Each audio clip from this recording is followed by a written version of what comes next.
behold, with thy abundant favor, us thy servants, whom thou hast been pleased to call to the performance of important trusts in this land. Let thy blessing descend upon us, here in this house assembled.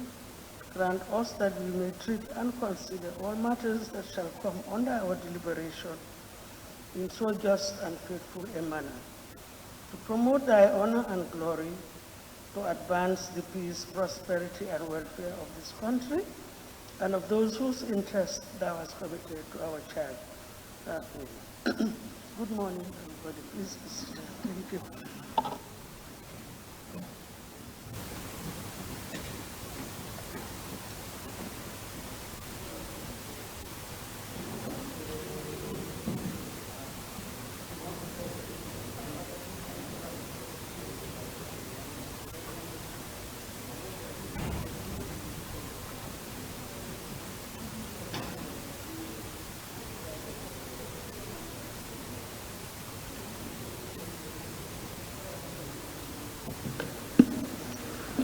Correction and approval of records of votes and proceedings of the National Assembly sitting of Tuesday, 27 July 2021.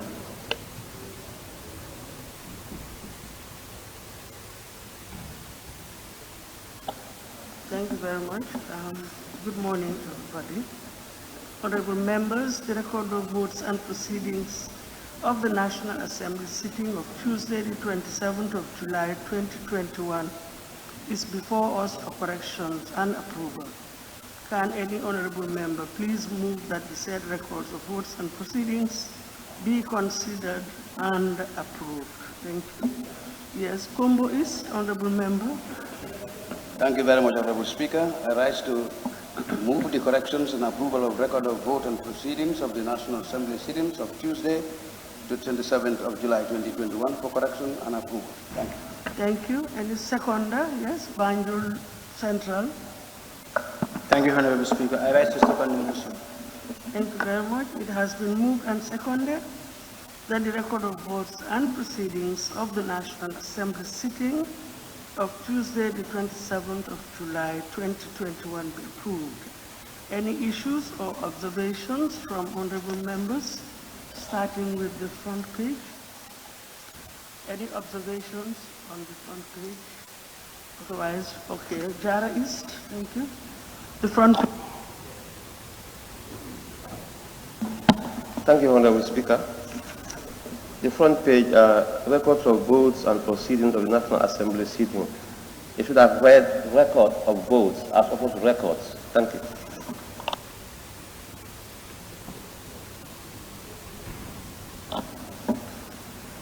Thank you. Then page 1.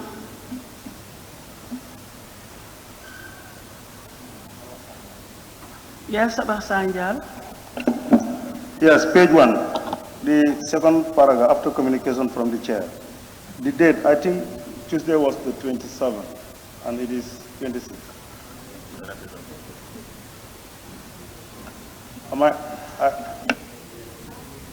Sitting, the last sitting before. Is correct. Remember that this is an extraordinary session. This is referring to the ordinary session. Any observations or more observations on page 1, page 2, page 2. Wuli is anything on page 2? Okay. Lower Fuladu, page 2.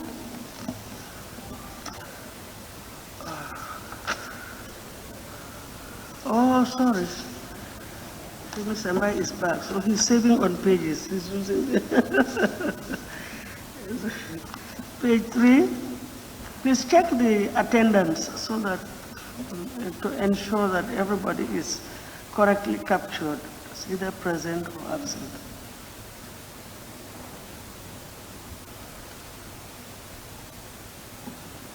Page 3 is a continuation of the attendance.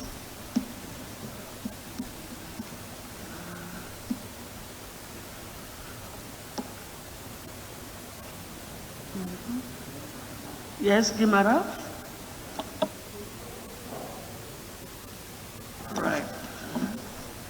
Page 4.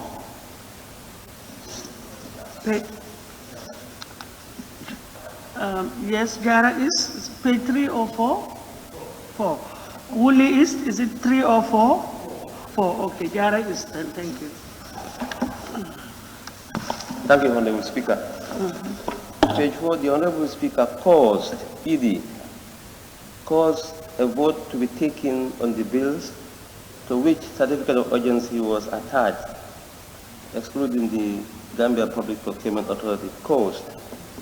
And if you come down, where you have the clerk read aloud the title of the bill, National Assembly Service Bill 2021, first reading, is deemed to have been completed.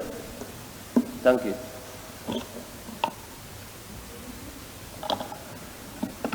Yes, thank you. My observation is that the communication from the chair, nothing is mentioned about that one.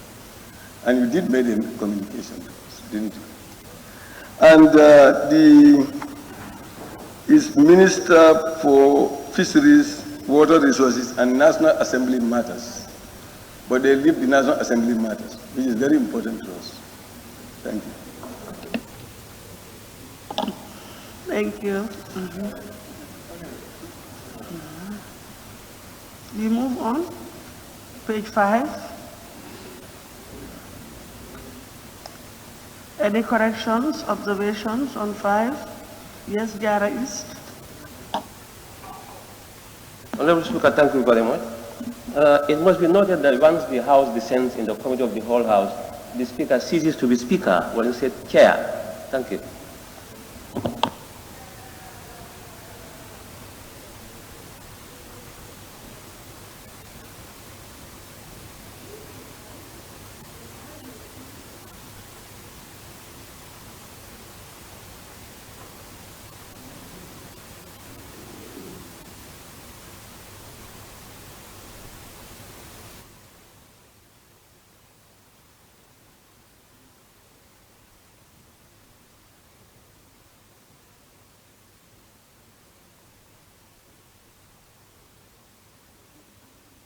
A little bit technical. You become the chair from there. But until the House is resolved, the chair is still the Speaker. So I think it is correct as it is. But from that observation down, it will be the chair. But it's noted, your observation is noted. Thank you.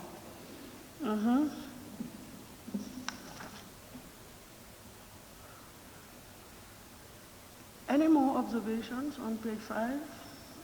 6? Yes, Sabasanya, page 6.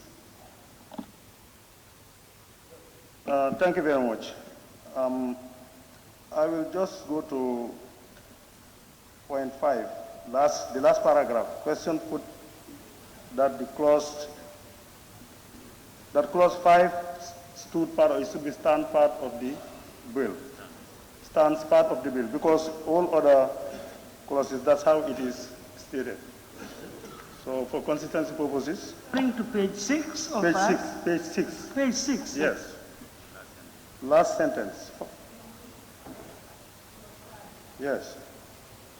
Question put that clause 5 stood part of it. It should be stands part of the bill without amendment.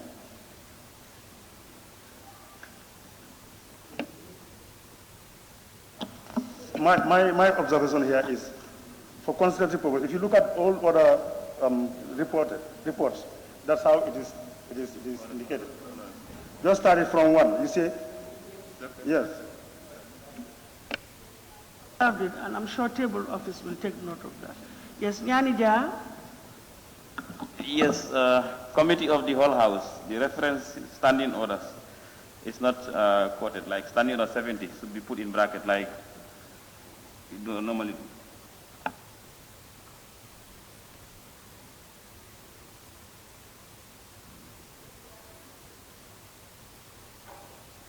Thank you, Honorable Speaker.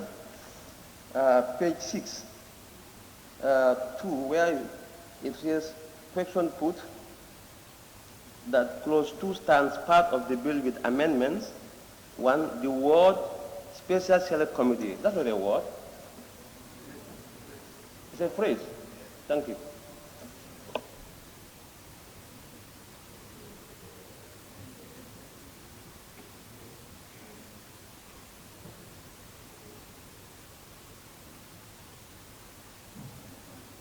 Page 7. Nothing on page 7. And page 8.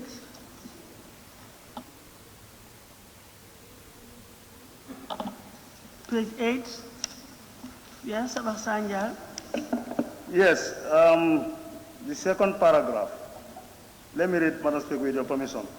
On the invitation of the Honorable Speaker, the Honorable Minister for Fisheries and Water Resources reported that the bill should be the bill entitled. That is missing.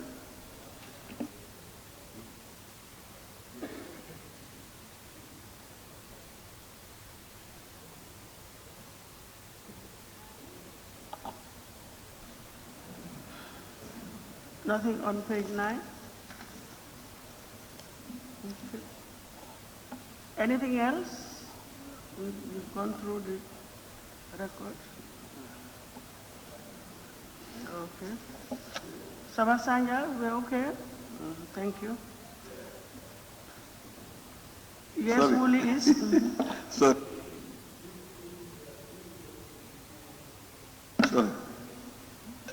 Page 8. Yes, where it is saying, on the invitation of the Honorable Speaker, the Honorable Minister for Fisheries and Water Resources reported that the entitled the National Assembly. You've seen that? That's rectified. It has already been corrected. Thank you.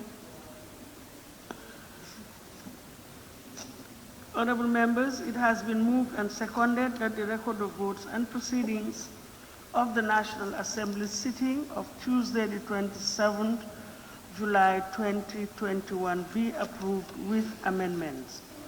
Those in favor, please say aye. Those not in favor, please say no. The ayes have it. Thank you. Clerk, can we proceed? Motion. Be it resolved that this August Assembly do consider and approve the supplementary estimates of revenue and expenditure for the year 2021 by the Honorable Minister for Finance and Economic Affairs. Thank you very much. Honorable members, Section 153, subsection 1 of the 1997 Constitution permits the Honorable Minister responsible for Finance and Economic Affairs to table before this Assembly a supplementary estimates showing the sums required before the expenditure is incurred if, in respect of any financial year, it is found that the amount appropriated under the Appropriation Act is insufficient or that a need has arisen for a purpose for which no amount has been appropriated by that said act. Accordingly, the President of the Republic has issued a certificate of urgency and instructed the Honorable Minister for Finance and Economic Affairs to table a supplementary appropriation bill. However, before formally dealing with the supplementary appropriation bill itself, the Minister is required by both Section 153 of the 1997 Constitution and Standing Orders Clause 88 to table a supplementary estimates showing the sums required. And once it is approved by the Assembly, the supplementary appropriation bill shall be introduced without notice as approved in the supplementary estimates. Before inviting the Honorable Minister, may I reiterate that, as I indicated yesterday also, I am not in a position to accept any dilatory motion and or referrals as dictated by the Standing Order 73, subclause 3, which states that once a business is accepted under a certificate of urgency, it shall be proceeded with throughout all stages without adjournment. I therefore now invite the Honorable Minister to table the motion for the consideration of the supplementary estimates 2021. Thank you very much for your attention, Honorable Minister. Thank you.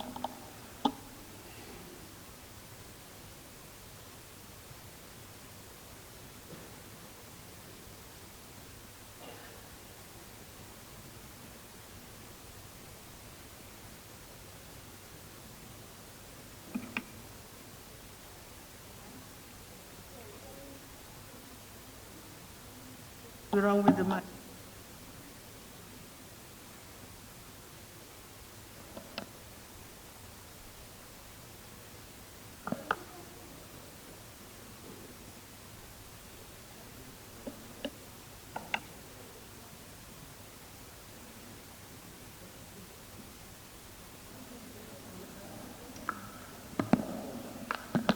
Hello, good morning. Honorable Speaker, good morning. I hereby submit for consideration and approval of the National Assembly a supplementary appropriation bill for the fiscal year 2021. The main objective of the bill is to provide additional public services including national security, election-related services, infrastructure, pandemic and disaster-related services, as well as commitments to international financial institutions.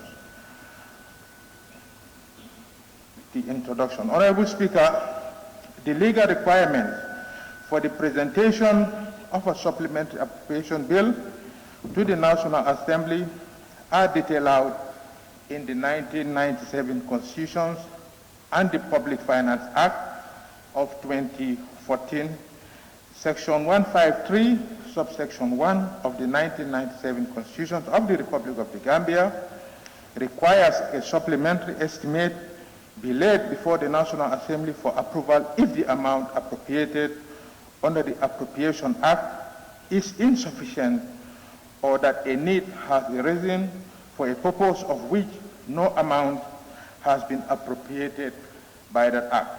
Furthermore, Section 30, subsection 2 of the Public Finance Act equally requires the ministers to submit a supplementary budget to the National Assembly when substantial changes in the economic and social conditions require larger expenditures than originally and revised budgets allowed, and that the supplementary budget should detail out the additional expenditure and sources of their financing.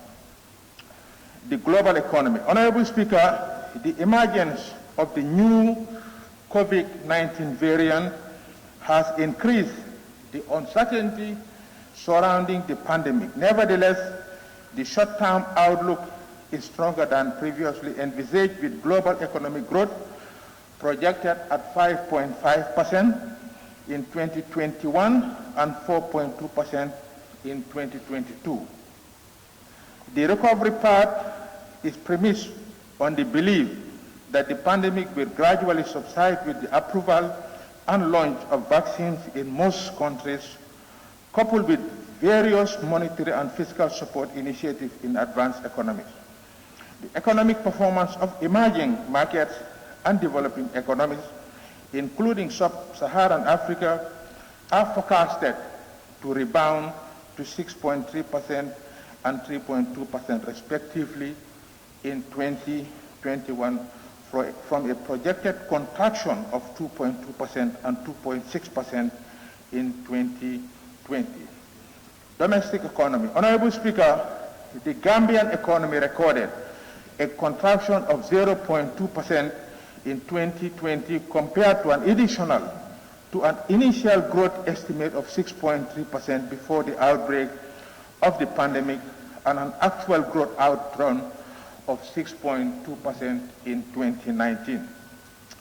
The initial projection was predicated on good performance in agriculture, tourism, and construction in sectors. However, the outbreak of the pandemic has severely dented our short-term growth prospects. Nevertheless, growth in agriculture, mining, and quarrying and construction have somehow lessened the negative effects of the pandemic.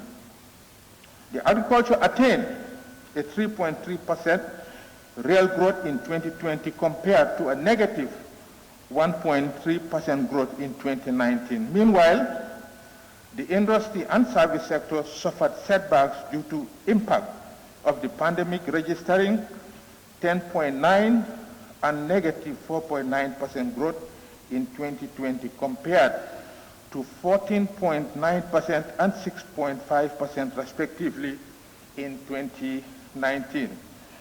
In 2021, growth is estimated to rebound positively to 4.8%, predicated on a return to normal economic activity with the rolling out of vaccines and eventual reopening of the global economy. The forecast for 2021 is further premised on recovery of the service sector through a rebound in tourism and retail trade, coupled with sustained momentum in the agriculture and construction sector. With a full rebound in the global economy, domestic growth is expected to return to its normal growth trajectory, supported by agriculture, trade, tourism, and remittances. Honorable Speaker, our intention for this supplementary budget proposal is to address certain government operations that we plan to embark on for the remaining year of 2021 fiscal year. Key among this includes the shortfall for financing upcoming election-related activities. Other expenses include the compensation of affected landowners on the planned extension of the battle-hardened highway and the construction of secondary roads in preparation for the hosting of the next year's OIC summit. The areas associated with the construction of the Kaling, Bustown, and Bassa Yoruba roads, the toll facility at the Senegambia Bridge, the settlement of some of our equity areas due to international and regional development banks, the purchase of life support ambulances to be distributed across the country, scholarship areas owed to University of the Gambia, and finance for security-related activities are also key objectives of the proposal. Honorable Speaker, I will now provide details of the specific supplementary appropriation bill. As part of the OIC Heads of State Summit scheduled to take place in 2022, various infrastructure projects will be implemented, including the construction of new roads and expansion of the existing roads within the greater Banjul area. These projects are expected to decongest our roads, facilitate the movement of goods and services, and eventually stimulate economic growth. The battle-hardened highway will be expanded into a dual carriageway, which requires an additional 40 meters on either side, leading to the acquisition of properties along the corridor. Hence, individuals whose properties are affected will be eligible for compensation, and it is the responsibility of government under the donors agreement to compensate property owners.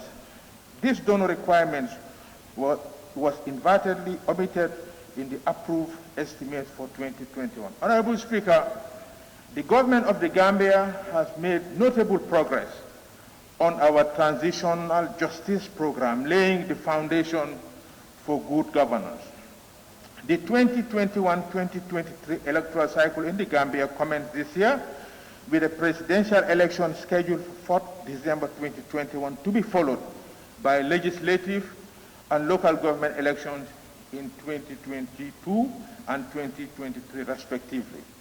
In fulfillment of this requirement to conduct free and fair elections in 2021, it is deemed necessary to provide the Independent Electoral Commission and the judiciary with needed resources to successfully complete the voter registration and validation exercises. It has been brought to our attention by relevant authorities that there are shortfalls in the voters' registration materials and an omission of the establishment of an operation of revising costs in the current approved estimates. Honorable Speaker, as this August Assembly may be aware, Cabinet adopted a paper presented by the Ministry of Transport, Works and Infrastructure that revised scope of work for the Banjul Rehabilitation Project during the second cabinet meeting of 2021 held on 4th February. The revised scope of work identified additional works to cover major drainage outlets in Cotton Street, Kent Street, Combo Street, Grand Street, and Albion Box Bar, in order to curtail the prevalence of dumped solid waste that chokes our drainage system built in the 1950s. Furthermore, the Banjul drainage infrastructure is weak and some have collapsed in sections, hence the need to reconstruct them. These additional works are complementary to ongoing roads, drainage, and sewage works in Banjul. These additional drainage works are also necessary to mitigate the potential flood events that Banjul is prone to. One would note that several countries around the world are experiencing flood in 2021, and Banjul may not be an exception. Honorable Speaker, it is worthy to highlight that both the Keleng Bustown and Basse Yorobal roads in the Upper River region, URR, have been completed. These roads will play an important role in boosting access to health facilities while stimulating economic activities within the URR region. As a result, additional resources are included in the supplementary proposal for the settlement of areas owed to the contractors. Similar to the above-mentioned roads, the model toll facility at the recently constructed Senegambia Bridge was also implemented based on a pre-financing agreement between the Ministry of Works and the contractor. Government is currently using the facility, and the proceeds of the facility is being transferred to the Consolidated Revenue Fund to finance general government operations. Honorable Speaker, the country has accumulated substantial shares areas owed to the ECOWAS Bank for Investment and Development, EBIT. It must be emphasized that this is an institution that we stand to meaningfully benefit from, especially in the area of private sector and rural infrastructure development. To maximize these benefits, we deem it necessary to commence settling some of our equity areas. In addition, we also owed substantial amount to the Islamic Development Bank as equity participation.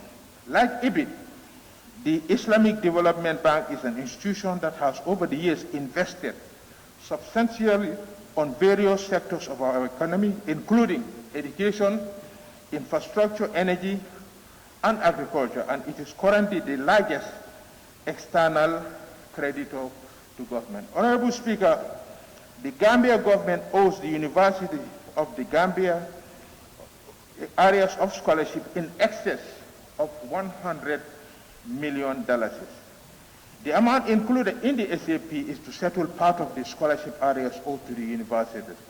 These are areas brought forward by the UTG as scholarships available to Gambian students that are yet to be settled by government. Honorable Speaker, recently we have all heard of significant success registered by the Drug Law Enforcement Agencies in detecting and confiscating major drugs transported to our country on transit. These are laudable achievements indeed, and in order to consolidate and advance these efforts, we have proposed to increase their subvention and to support their ongoing drug law enforcement activities. Included in this SAP is an additional allocation for the procurement of military equipment, peacekeeping military equipment for the Gambia Armed Forces. These equipments are needed to support the United Nations peacekeeping missions in Central African Republic. The amount considered is equivalent to 10% of the contract price of the military equipment. However, once approval is granted, the outstanding payment balance will be settled from the income generated by the deployment of our troops. Furthermore, as we are all aware, the security situation in the country has lately been of grave concern to all Gambians. It is in this regard that the security sector, mainly the Ministry of Defense and the Ministry of Interior, have taken prudent steps to address this worrying threat of armed robbery and related criminal activities. To this end, there has been a drastic increase in surveillance and patrols across the country, with emphasis within the Greater Banjul area. The cost of these operations has placed an additional burden on the approved budget, which therefore warrants us to request for additional resources to support their security operations. Honorable Speaker, we have also made provisions for the procurement of life-saving ambulances in this SAP. Given the importance of quick access to major health care centers across the country, the Ministry of Health would like to procure 70 ambulances that will be distributed across the country. These ambulances will thereby facilitate the timely movement of the sick and older persons in emergency situations and in hard-to-reach areas, and therefore provide a critical service.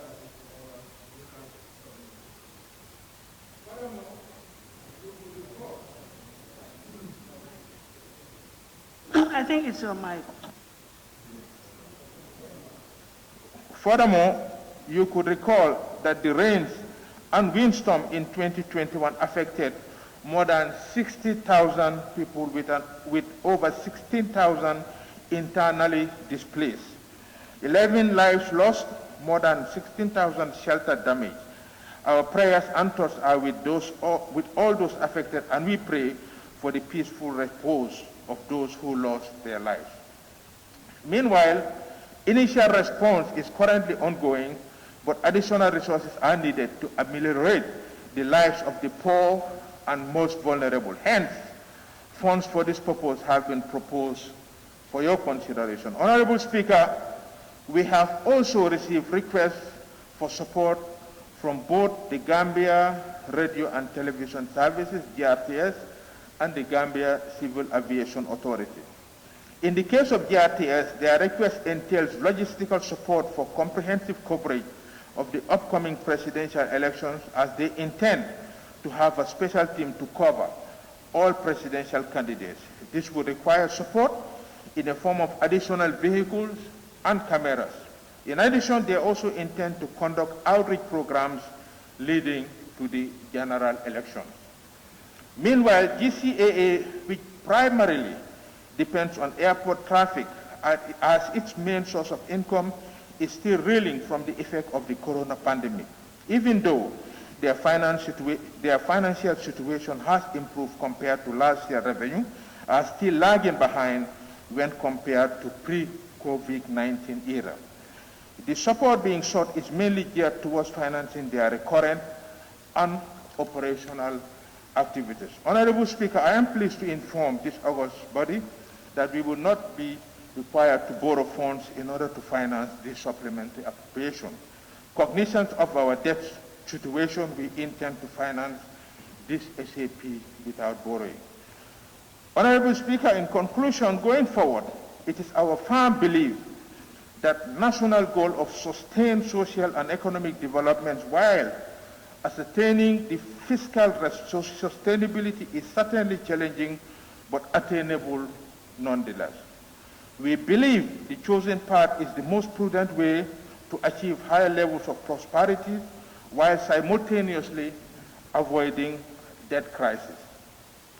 Our fiscal policy will continue to be oriented towards sustaining the gains we have achieved over the years, whilst placing greater emphasis on building forward better from the impact of the pandemic. In essence, government remains committed to pursuing a green and resilient COVID-19 recovery that is people-centered and addresses the triple challenges of debt distress, climate change, and negative effect of COVID-19. We will also continue to strengthen the effective and efficient utilization of public resources to improve the well-being of our people. I wish to respectfully thank you very much, Honorable Speaker and members of this August National Assembly, for your attention and consideration. Honorable Speaker, I beg to move.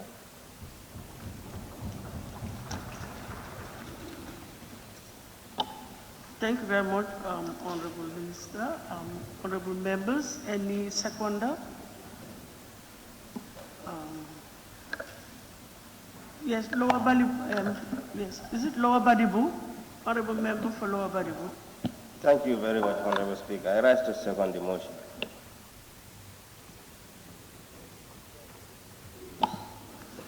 Thank you. It has been moved and seconded that this Honorable Assembly do consider the supplementary estimates 2021. Those in favor, please say aye. Those not in favor, please say no. The ayes have it. I'll now open the floor, invite any honorable member who wishes to take part in the debate. Can you please just raise your tag so that table office can take down. Yes, Ilyasa, I can see your tag. Starting with Ilyasa. You take from that end. Yes, honorable member for Ilyasa.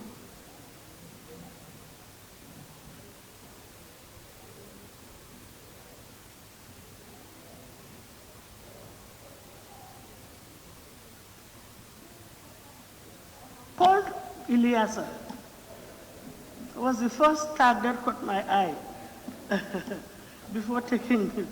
Yes, Ilyasa. Thank you very much, Honourable Speaker, for giving me the floor. And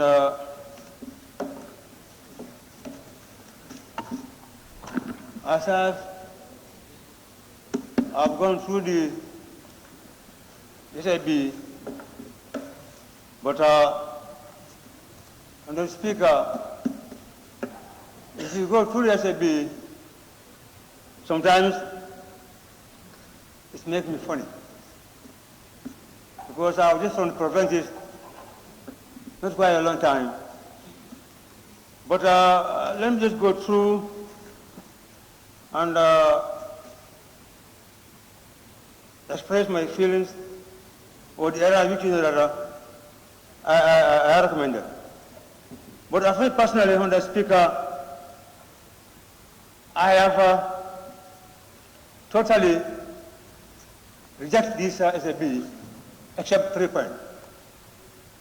Of course, I endorse the IEC for using the amount of $18 million so that they'll be able to conduct the election.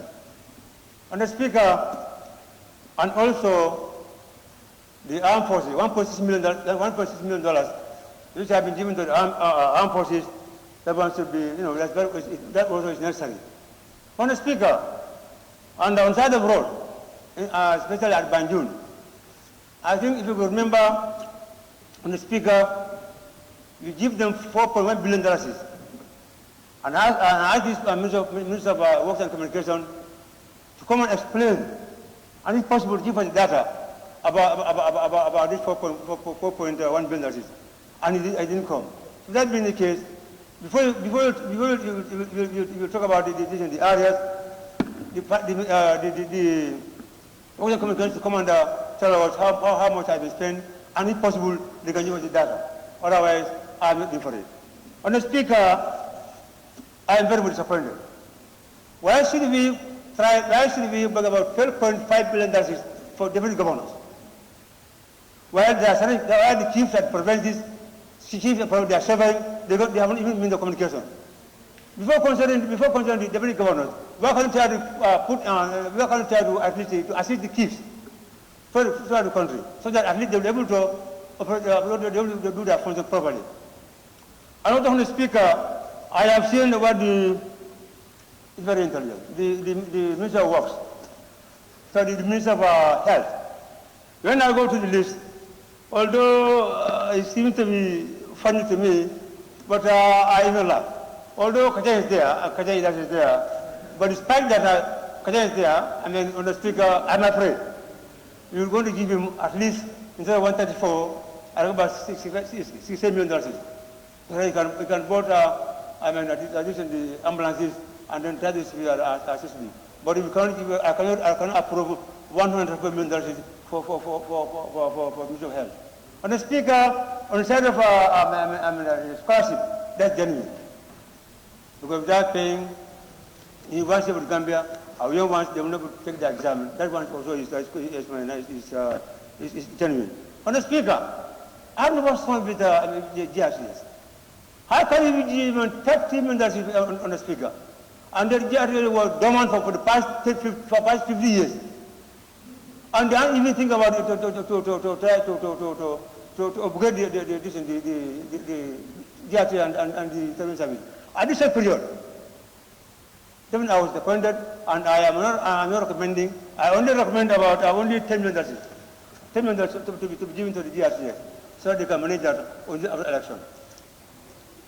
On the speaker, and without the finance,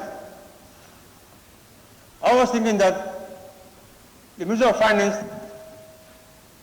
will think twice, because you got the provinces on the speaker. So many, around the countries, there are so many seed stores. You can have letters, seed stores. And that was mentioned in this one. And also there are so many mixed farming centers across the country. Some are completed and some are completed. I was thinking that Minister of Finance will be able to put that in memory. And also it's so unfortunate that he knows that the rights in this country, according to the central community in this country, they are very expensive. I was thinking that the Finance Minister is going to bring back the duty of the rights, so that at least we'll be able to benefit the one we are losing. Because we are losing about millions of dollars as far as the rights is concerned. But it's not bad. If somebody who knows his province is not beyond sorrow, I don't think that they have more sympathy for the world people. Point of order, Honorable Speaker. On the Speaker. Point of order. Sit down, I'm a father. Point of order, Honorable Speaker. It's a point of order. I am not point of order. It's a point of order. Please, can we have order? Please, decorum. It's a point of order. Can you put your microphone off, please, Ilyasa? Your mic off, please. Thank you. It's a point of order. Let him refer us to the relevant authority, and yes. Then we will see. Clause Thank you. 29, subsection 4, Honorable Speaker. It says, it shall be out of order to use offensive and insulting language about members of the Assembly. And what the Honorable Member is saying, somebody whose consequence is not beyond sorrow. It is really offensive, Honorable Speaker. We have to be civil in our language. Sorry. Please, table office, can you just... sorry.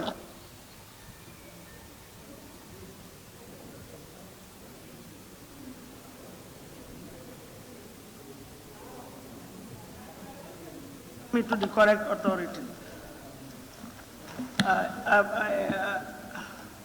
I am saying... You said he's using offensive language? Yes. I am saying... Section 29, subsection 4. It reads, it shall be... Good. So, my reference is... he said, somebody whose constituency is not beyond sorrow would not have sympathy for the people. And I believe, as members of the Assembly, we should be civil in our language, Honorable Speaker. Thank you.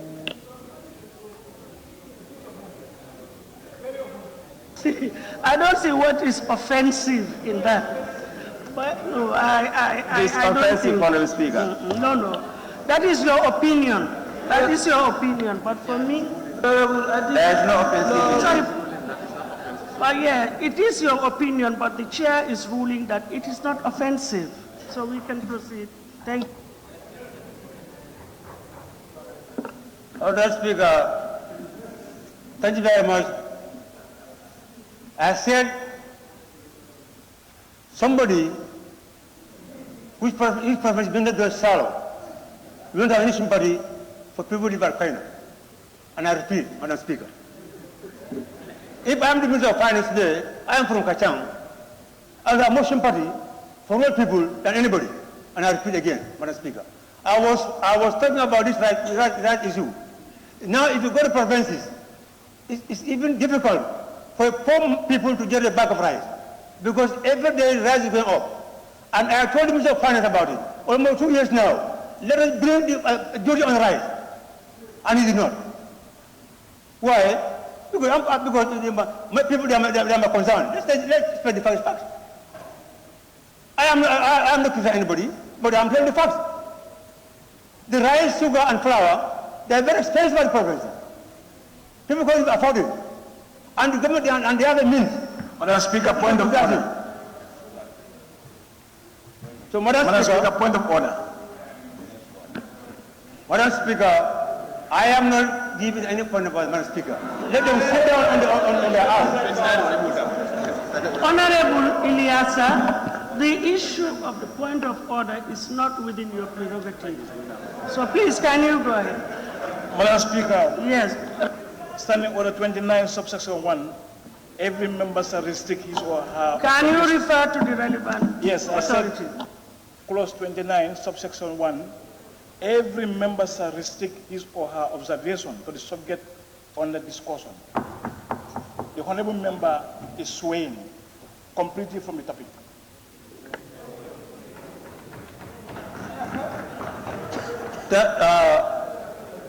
Thank you very much, Mr. Speaker. Okay, thank you.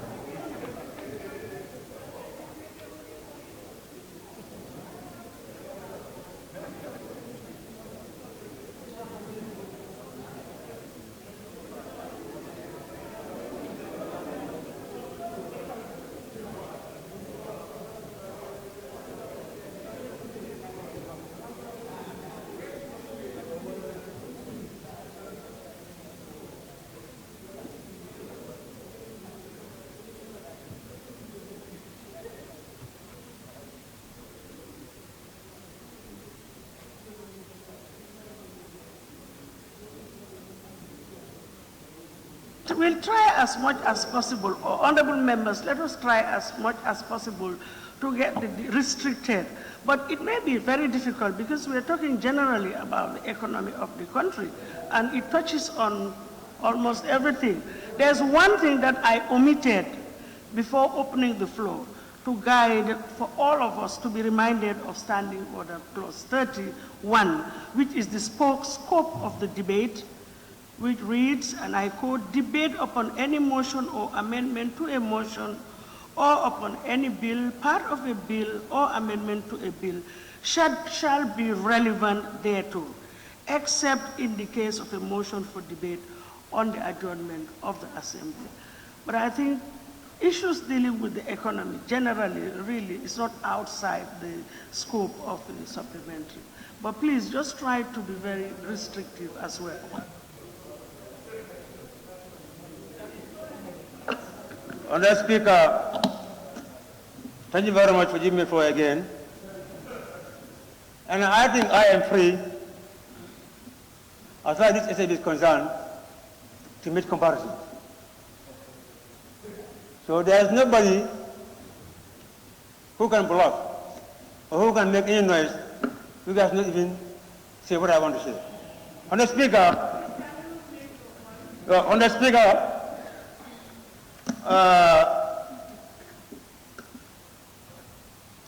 excuse me.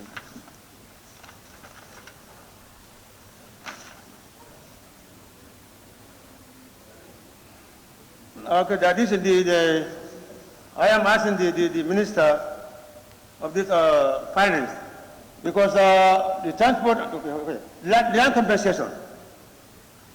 Land compensation was about 408 million.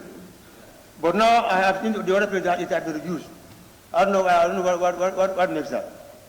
Because the one he gave for was about 408 million, and another one was almost about 220 million. So I don't know how figure was dropped. So if that being the case, thank you. Thank you, Mary. Honorable Member for Banjul North.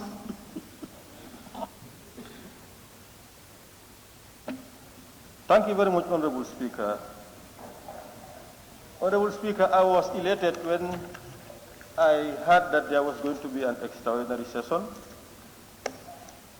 I was of the assumption that the executive is coming back to resuscitate the stall process regarding the Constitution. but I'm disappointed on that score. I was also expecting that the extraordinary session is going to deal with the present situation with regards to COVID, but that's not the case. As you know, COVID is really ravaging the country, and the health system is coping with a very difficult situation. I was expecting that the extraordinary session is going to consider that as well,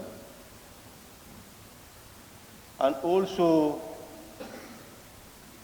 voting, that is the enfranchisement of Gambians in the diaspora.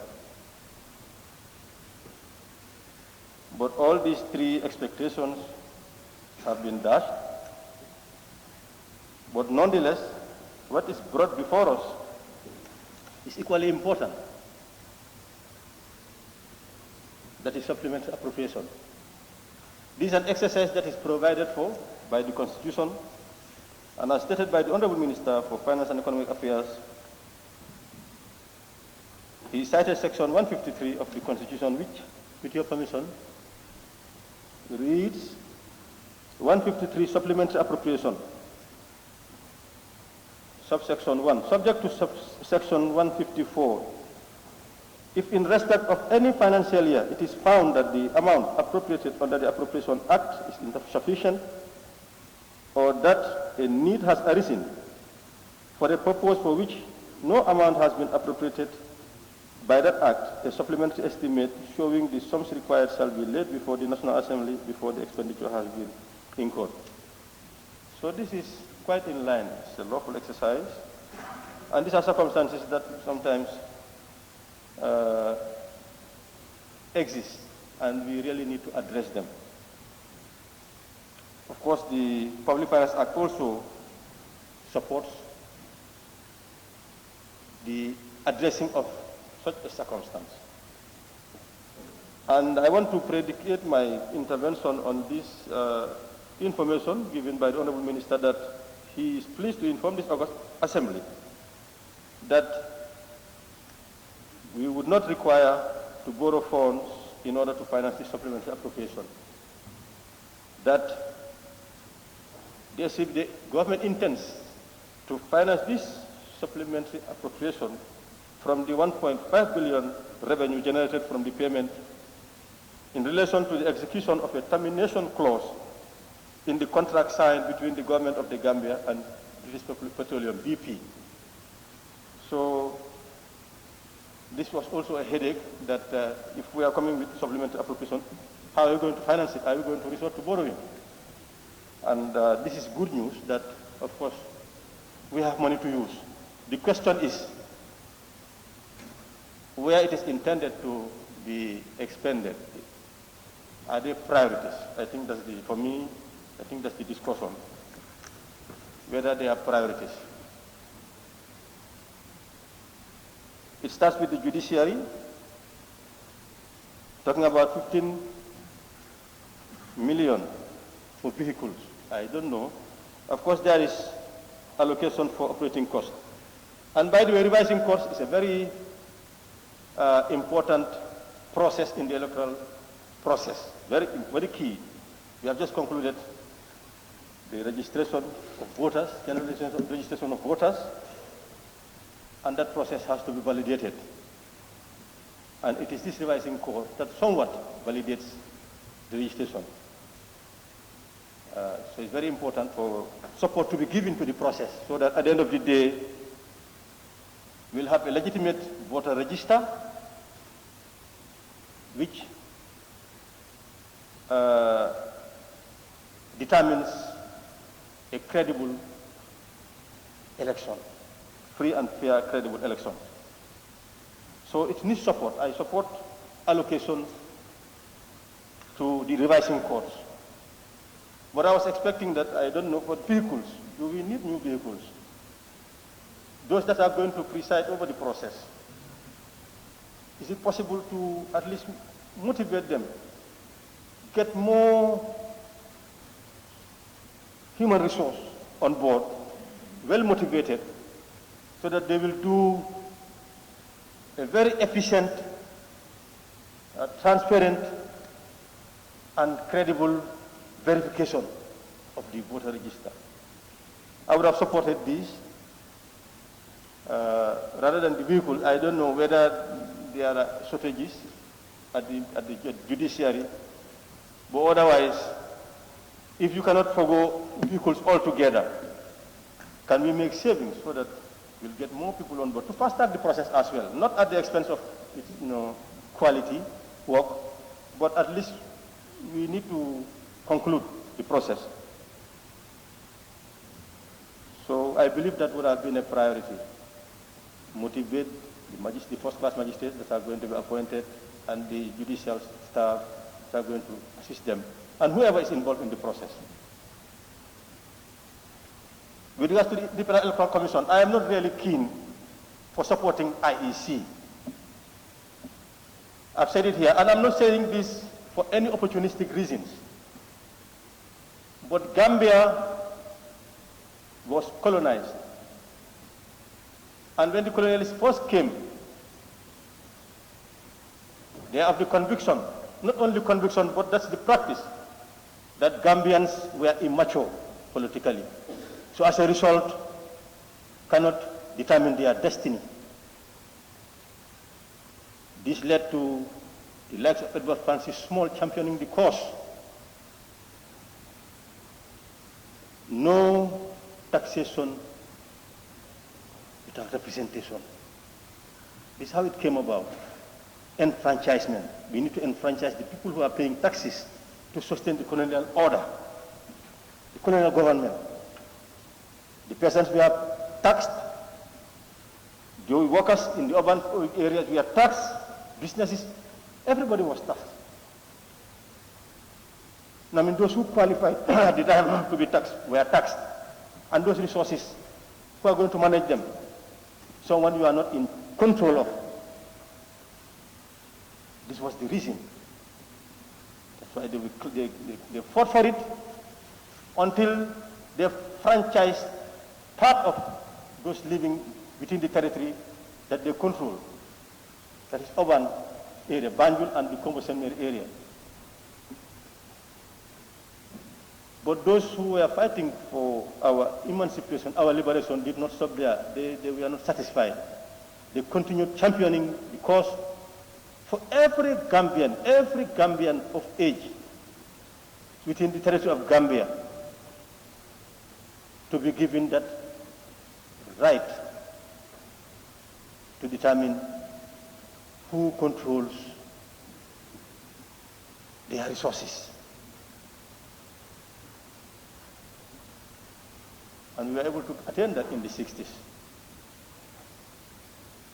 The franchise was extended to the protectorate, to the rural area. And what I've seen happening now, not allowing the Gambians in diaspora to be registered and participating in elections, is similar to that. It's disenfranchisement. For the colonialists, one can permit. But for us, our own compatriots, it should really be unacceptable. And I'm not, as I said, I'm not doing this opportunistically. I'm not expecting any vote from any member of any Gambian in diaspora by virtue of this intervention. I believe it's my duty to ensure that rights are guaranteed and it's their right to participate in the process. It's not late.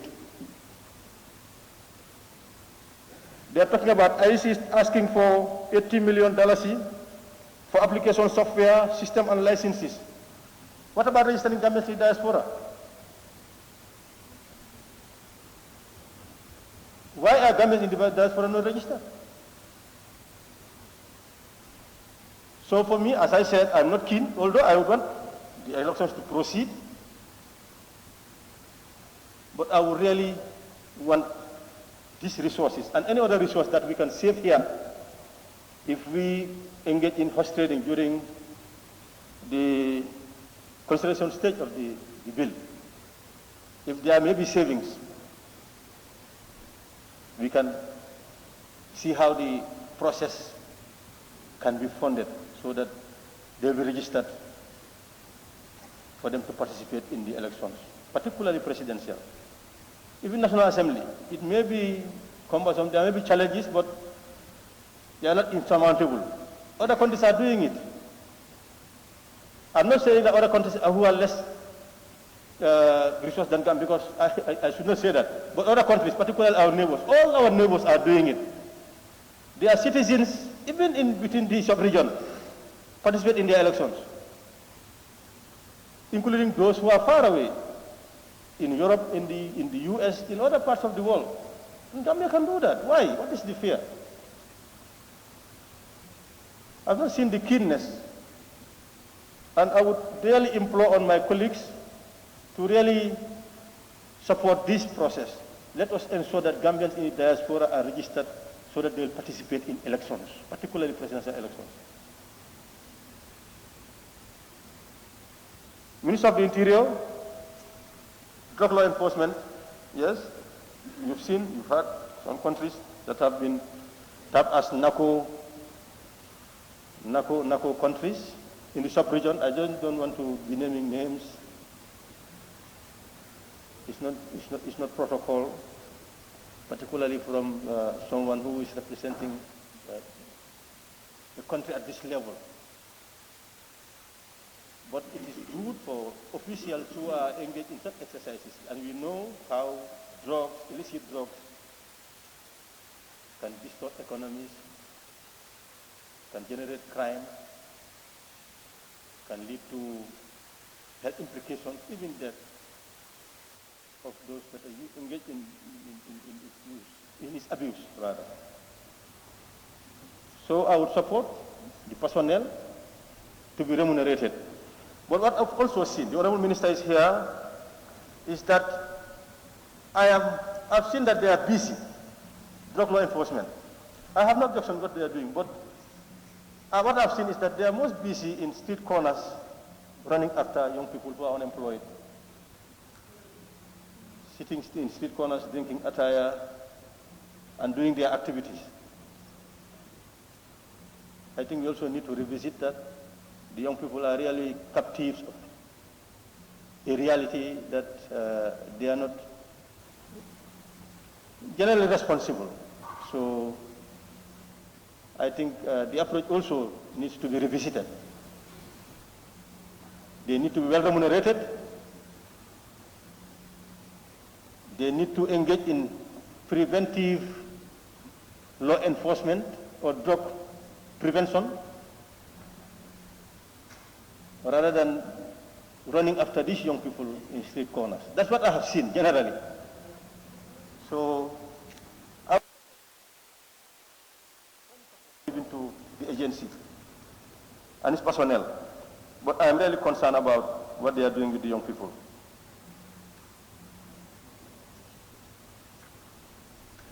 Of course, the security in general, police, they are not well remunerated. They need motivation. And some people, there are some people, if you talk about corruption, and you ask them about corruption, it is those lowly paid officials that they point at as being corrupt. When they take home nothing more than $3,000, $4,000, what can that get a family person? So I think some institutions, this is what they do this bonus. And this can be akin to that, it can be termed as a bonus. So there are some personnel within the civil service, the security, those in the medical field, teachers. In fact, everybody else deserves attention. But there are some who are most exposed, and their situation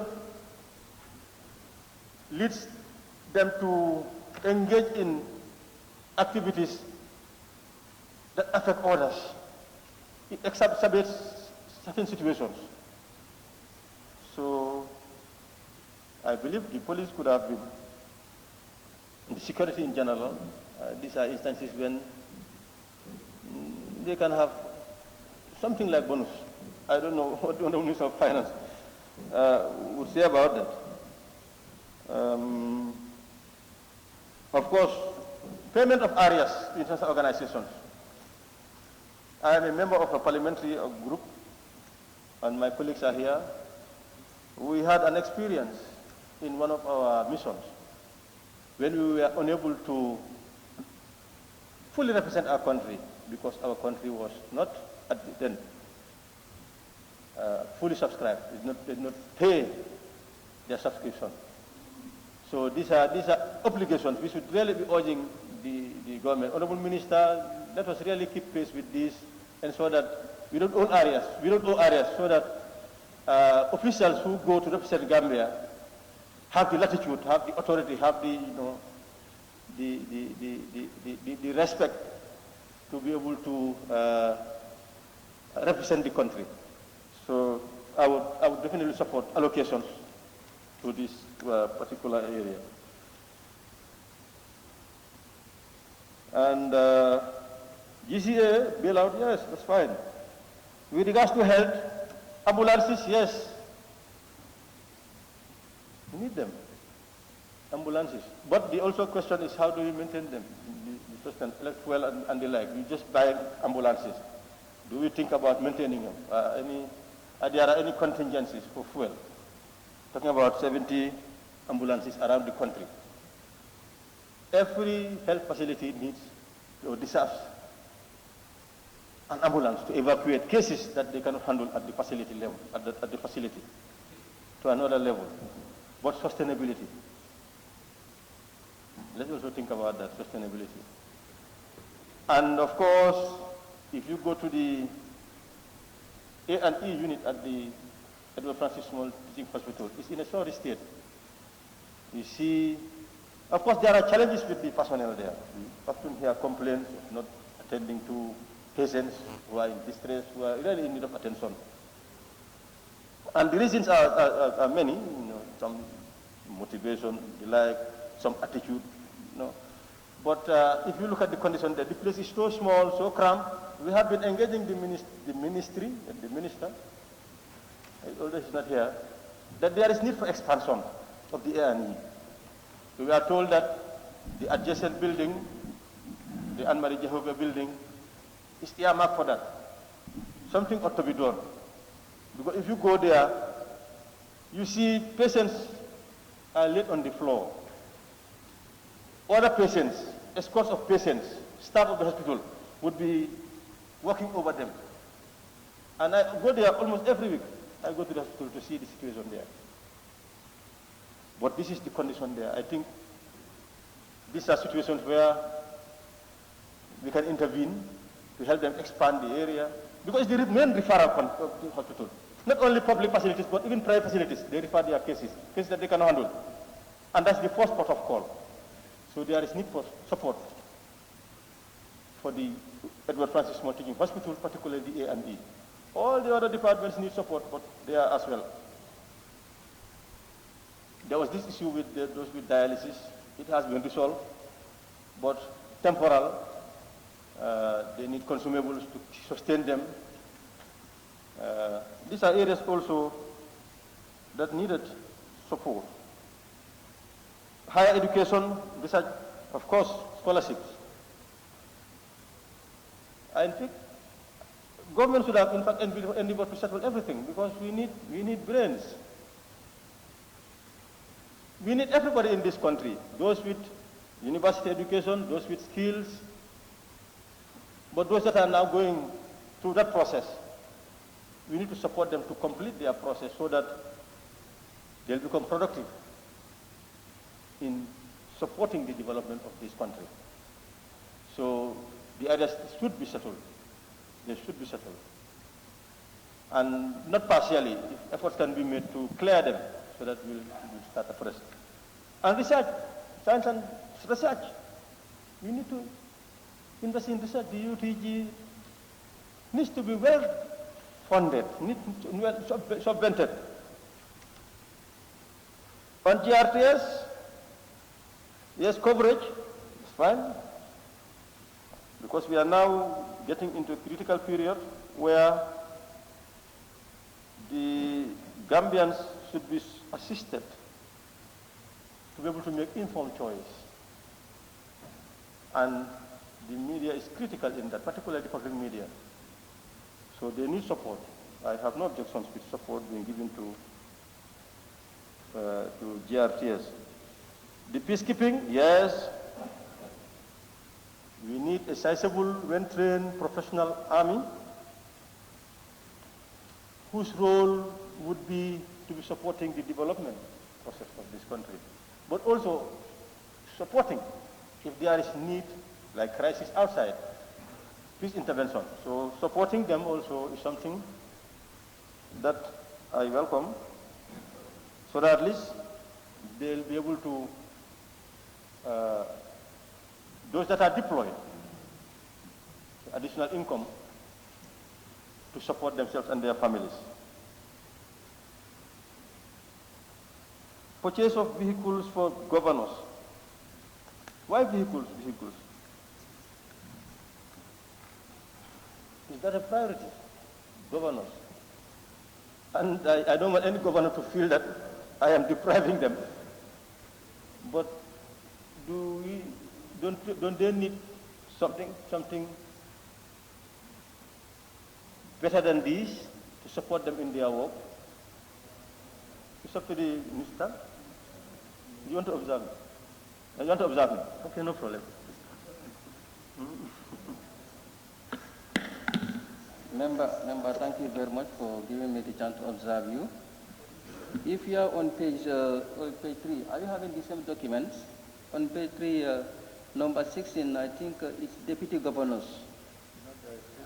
I don't know whether we are having the same copy. Huh? But I've seen governors. I'm going back. What is here? Is deputy governors here? But is that still a priority?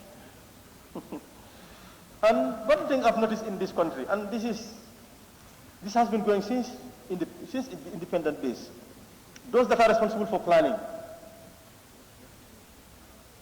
they plan now in the short term. Look at this National Assembly. It's almost full. And we are expecting that there are going to be further demarcations, more constituencies. But how many constituencies do we need now to fill this? Very few.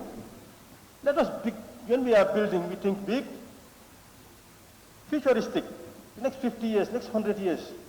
And this, go to the West and see their structures, the symbols of state. They are very big buildings, and they were built 200 years ago, 300 years ago, and still cannot be filled up. So I think it's important that we start planning in this light, plan for the future, and then making big things. But fit for purpose though, fit for purpose, not just as specified elephant, but fit for purpose for structures. But keeping in mind that we want to cater for the future. In the next 100 years, we won't need any National Assembly. But here, in the next 20, 30 years, definitely, we're going to, even less than that, 10 years, 15 years, this will be filled up. And this is everywhere. If you look at government facilities, short, small,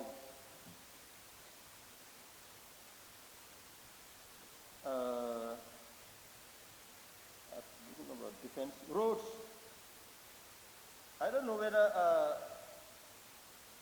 the Minister of Works consults with NDMA. Of course, I've seen some roads being catered for in URR. There are two key areas in URR. If there is no intervention, there's going to be disaster if there's any heavy rain. That is the intersection at Basekaba-Kama, the new road. We've been there, our committee has been there. The road is, to our layperson's perception, poorly constructed. Not catering for drainage. And the other one is Sabi. They have a facility there, private initiative built a facility there, health facility, but there is no culvert. The road, if it rains, in fact it started, it pulled down their fence, and if there's any heavy, and as you know, flash floods now with climate change, the vagaries of the weather, they are now very frequent. And that also takes me to engaging in prevention. How do you prevent disaster? They don't plant trees. If you go communities now, at a distance, you can see all the houses in a community that you're facing. There are no trees, no cover, and these are windbreakers. We need to encourage communities to be planting more trees to counter these climate change challenges, to address the challenges rather. So these two places, they are hotspots. I believe something should have been done. Either go intervene, talk to the contractors, and I understand the communities are engaging them, but they're adamant, they're sticking to what they want to build there, not taking cognizance of what the community is telling them. They live there, they know how it affects them. It has been affecting them, and it will continue to affect them. So those are things that we need to really address. I don't know whether giving allocations or going and intervening, asking the contractors to at least change what they are doing there. The Banjul project,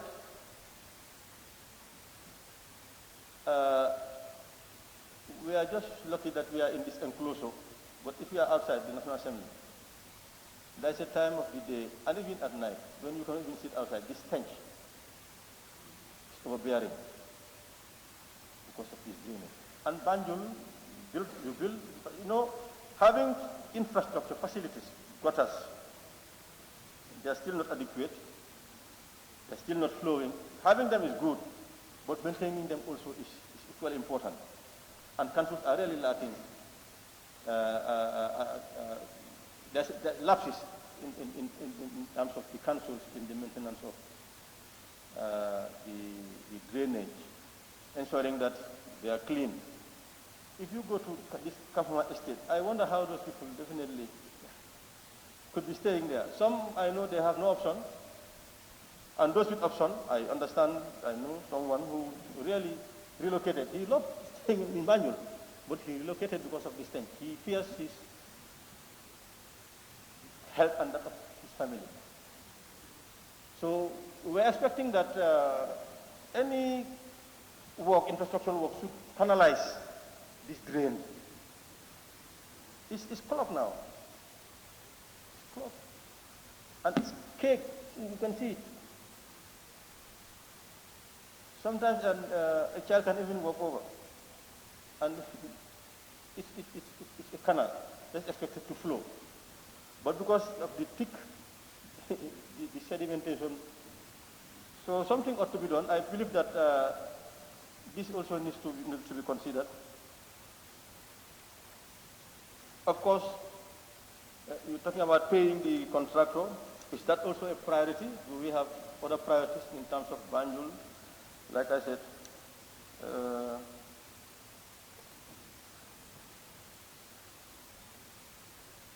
Senegambia Road, the OIC, I'm sure the government is equally concerned. They are even aware, they are more aware of this than myself, that if we start work on the Battle Harding, it's going to be a real nightmare for those that live around those areas, going to work or coming from home to their business, either to work or to business or to any other mission. There is no secondary route that's been catered for. If you start working on the Battle Harding, where do the traffic divert? So that's a challenge, a real challenge, it's going to be a real nightmare. Even now, people sometimes take 2 hours to get to their homes, 2 hours, sometimes 3 hours to get to their homes. Yeah, 3 hours, yeah. So there should be consideration in that light. I think I'm coming to the conclusion of my intervention, that as I said, I have no problems with this SAP. It's provided for by the Constitution. I'm in support of this. But I'm equally concerned that we need to prioritize. And I think if we put heads together, with the support from the Minister of Finance and the other ministers who are here, we might be able to juggle and then give priority to where priority is deserved. On that note, Honorable Speaker, thank you. Much, Honorable Member for Jimara. Thank you very much, Honorable Speaker, for giving me the opportunity. Honorable Speaker, I don't hear the Honorable Minister of Finance talking about the new vehicle which is allocated or which are to be bought for the deputy governors in the region. Honorable Speaker, GRTS. Honorable Speaker, GRTS is a very important institution which should be really helped. And GRTS being only the state broadcaster in the country, I think this National Assembly should really look into increasing the amount which is allocated for them to get equipment so that our electorate will also listen during the election and after election. Honorable Speaker, giving them that amount, I don't think it's going to be a problem. But the issue is, the Honorable Minister for Information is here. I think he will make sure that after giving them the amount, all opposition political parties will be given equal opportunities like the political party which is in government, but then not giving them the amount, and that money, the TV or the radio will be only used by the party which is in government. I don't think that will happen if they are given this amount. Honorable Speaker, I think that's my contribution. Thank you very much.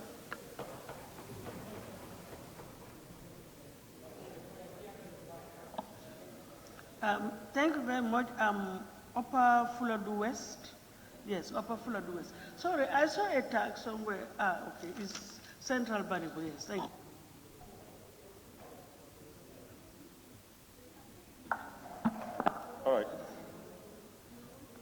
All right, thank you very much. Before you proceed, please, let us all exercise patience. There's a long list, about 17, in fact, 20, and we can only take the floor one by one. So please, let's exercise patience. Yes, Sammy, I'll put it down. No, thank you. Thank you very much, Madam Speaker. Thank you, Honorable Minister. Yes, I agree with you that you are in line. Can I have my constitution? You are in line legally to present before us a supplementary appropriation for 2021. If I may, Madam Speaker, just read once again to remind myself and my colleagues, why should we be considering our supplementary appropriations is under Section 153, subsection 1, subject to Section 154, if in respect of any financial year, it is found that an amount appropriated under the Appropriation Act is insufficient, or that a need arises or has arisen for a purpose for which no amount has been appropriated nor by that Act, a supplementary estimate showing the sums required shall be laid before the National Assembly before the expenditure has been incurred. Therefore, Madam Speaker, it begs the question. The proposal forwarded by the Minister of Finance and Economic Affairs, in as much as it affects the budget entities, I am trying to, I find it very difficult to reconcile where the linkage is or the relations are between what was budgeted in 2021 and what the Minister is trying to finance here now under this supplementary appropriation. First, Madam Speaker, we will realize that the Minister has really informed us that there is $1.5 billion coming from a revenue line of a non-tax revenue under the Ministry of Petroleum and Energy, of which was budgeted only, if you look at the approved copy of the budget, on the page 3, item 143, we have approved $13.6 million under that budget line that we are expecting now of fines and penalties to receive something like $13.6 million. However, during the course of the year, we have come to receive a penalty charge from the British Petroleum, an amount totaling to $1.5 billion. Now, I'm not the Minister of Finance, and I don't understand everything that is going on in government. But I think the Minister of Finance will agree with us, that we have, in the history of budgets in the Gambia, approved the highest budget allocations ever in our history in this 2021, with almost $32 billion of expenditure and net lending. Never in the history of our country has we ever reached that kind of amount. But most importantly, a whopping 6.6% billion of this is on loans and borrowing, both domestic and foreign. So it suffices to say, I'm not going to question his, expertise, as a good finance minister. But if this was my business now and he's my finance director, I would have got a problem with him. This kind of money should actually go on to address that budget deficit, to reduce borrowing. Because in our history I think we have this parliament has done for the Gambia what no other parliament has done. We have borrowed almost $21 billion since we came into this office. Never imaginable. Over the course of 1994 to 2017, the Gambia was only able to borrow about $52 billion in 22 years. But in 4 or 5 years, we have borrowed 20-something billion and still counting. And we still want to come and, just because we have extra funding coming from unexpected payments, that we think it's okay to spend it. When we have debts to pay, our kids are coming, these money should go and fill those gaps so that they can have it easy, just like how our forefathers did for us to have it easier. Madam Speaker, again, the minister didn't mention in his statement that the COVID-19 variant is looming.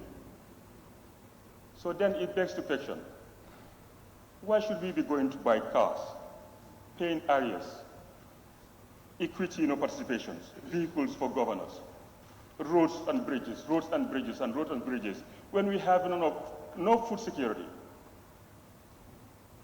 Indices will show you how much the Gambian poor farmers or the Gambian population are paying between 2018 and now in terms of the bag of rice. How much has the bag of rice risen? And what is affecting that? Because we are not boosting local production of rice. Instead, we are spending monies where we're not supposed to be spending them, and then relying on the world market to supply our staple food, and paying, high amounts of money for things that we can produce ourselves. So my point is this. I have no problem with supplementary appropriation bills because, in fact, the Standing Committee on Defense and Security, we are pushing the minister to bring in an SAP for us, because we want to support the army in going to Central African Republic. I know that's arguable, so many people who don't understand the nitty-gritty of what is the benefit for the country, but this was something that we found justifiable. However, I didn't think it still suffice the need that because we have more money, that we should spend it without actually putting in place safety nets for the unforeseen circumstances that might come before us, with the disasters happening every day. Food, the hike of when the COVID-19 breaks, and it's like, as we understand the pandemic, this is the same market that we go to buy the rice from. China's are there, the Americas are there, the Brazils are there, competing with the Gambia on the same product. So therefore, we should be considering on how we make sure that we don't rely on those external producers for our own staple food. We, I think it was 2 years ago, approved I think if I'm not mistaken, no, $1.6 billion here for the health sector. And on top of that, a year before that, the minister wired about $500 million. The World Bank gave us another $1 billion, all for this health sector.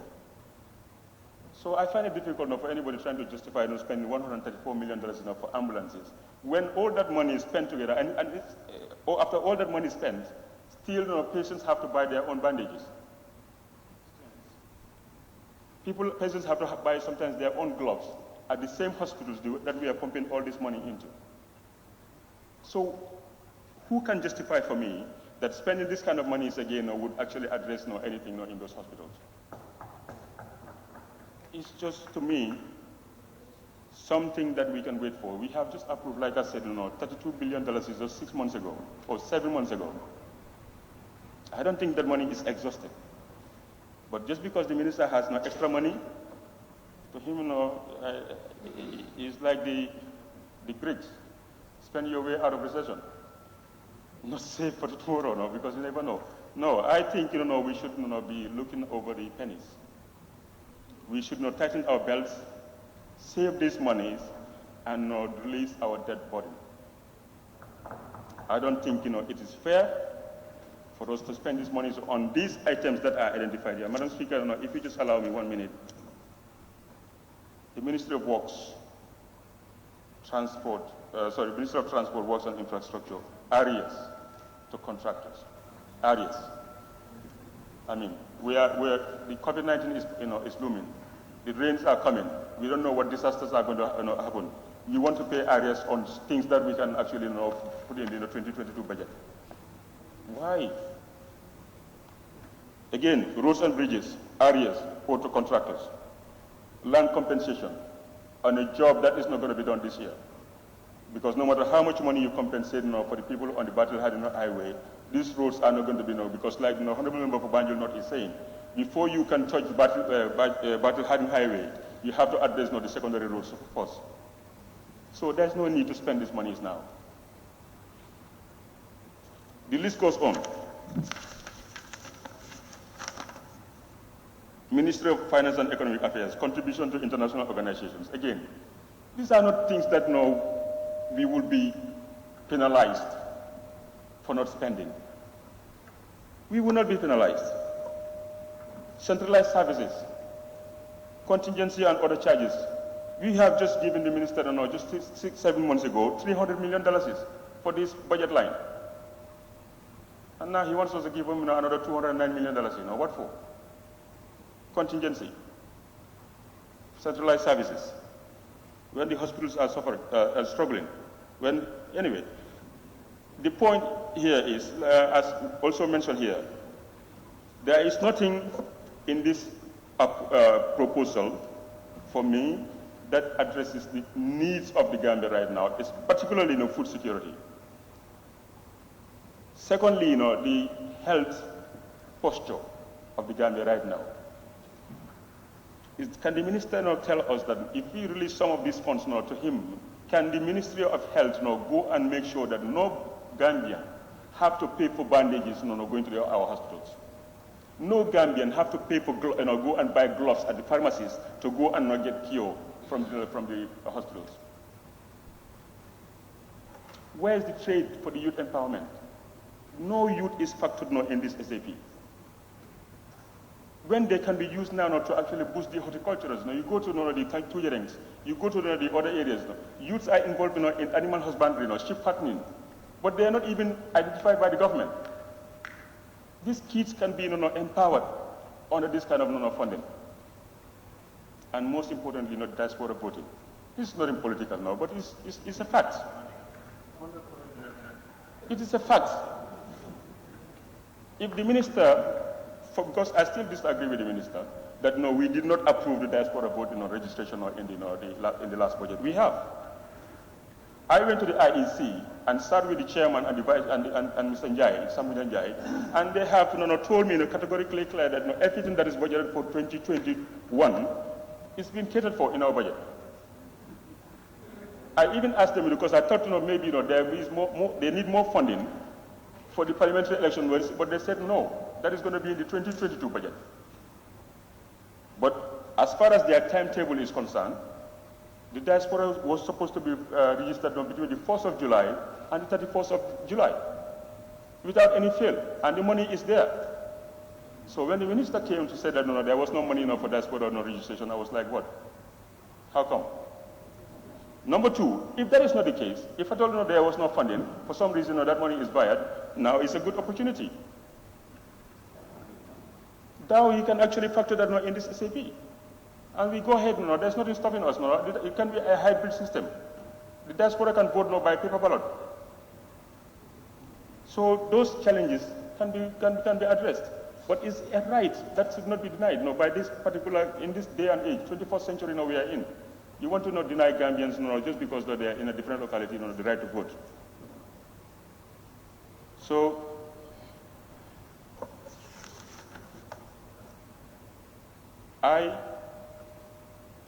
to sum it up, do not support the proposal on this SAP. I hope my colleagues will understand that what the Honorable Minister is doing his job.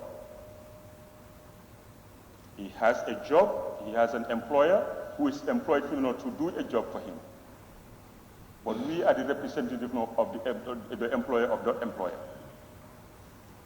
And we should ensure that regardless of our differences in vision or in view, we all mean the same thing. That is to serve the best interests of the people who have elected us and his boss to represent them. And therefore, I would urge my colleagues to work together on this. I'm not asking us to throw this thing out and call it a day. But let's reprioritize. If we cannot save this money as an added revenue that would make the minister not to go and borrow money locally, if we have to spend it in 2021, because it's a revenue line in 2021, then let's prioritize the spending of it. But not these payments of areas. That can be deferred. I mean, I'm a businessman, Madam Speaker, before being a parliamentarian. I understand what payment for areas is. I'm not accusing the minister of any wrongdoing.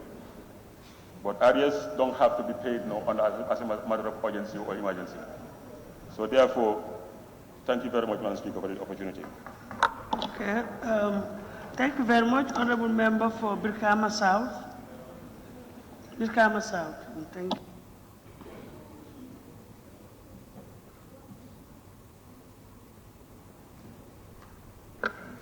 Thank you very much, Madam Speaker.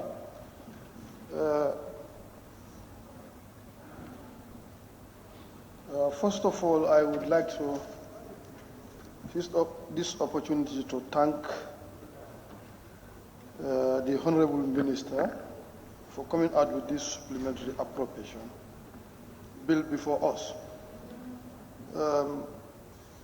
Before I go further in my debate, I would like to the Minister to make some clarification with regards to the source of this revenue.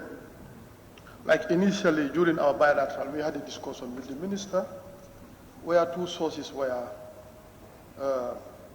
given to us. One, that is 338 million, that is coming from EU project support, but the Minister categorically made it clear that they have withdrawn that.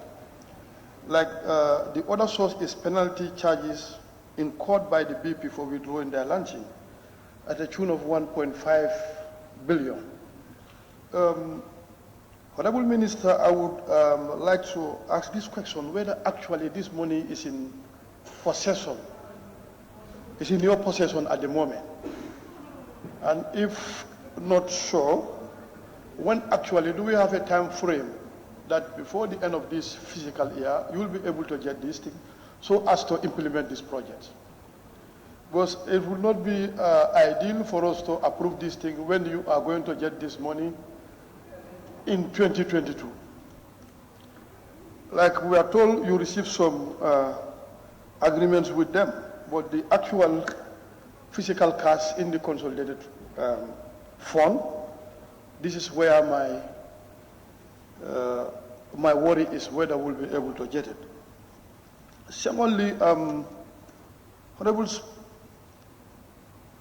Minister, we have some areas of concern. If you look at it as highlighted by the previous speakers, I'm not in support of, in total rejection of this thing, but there are certain areas we need some explanations.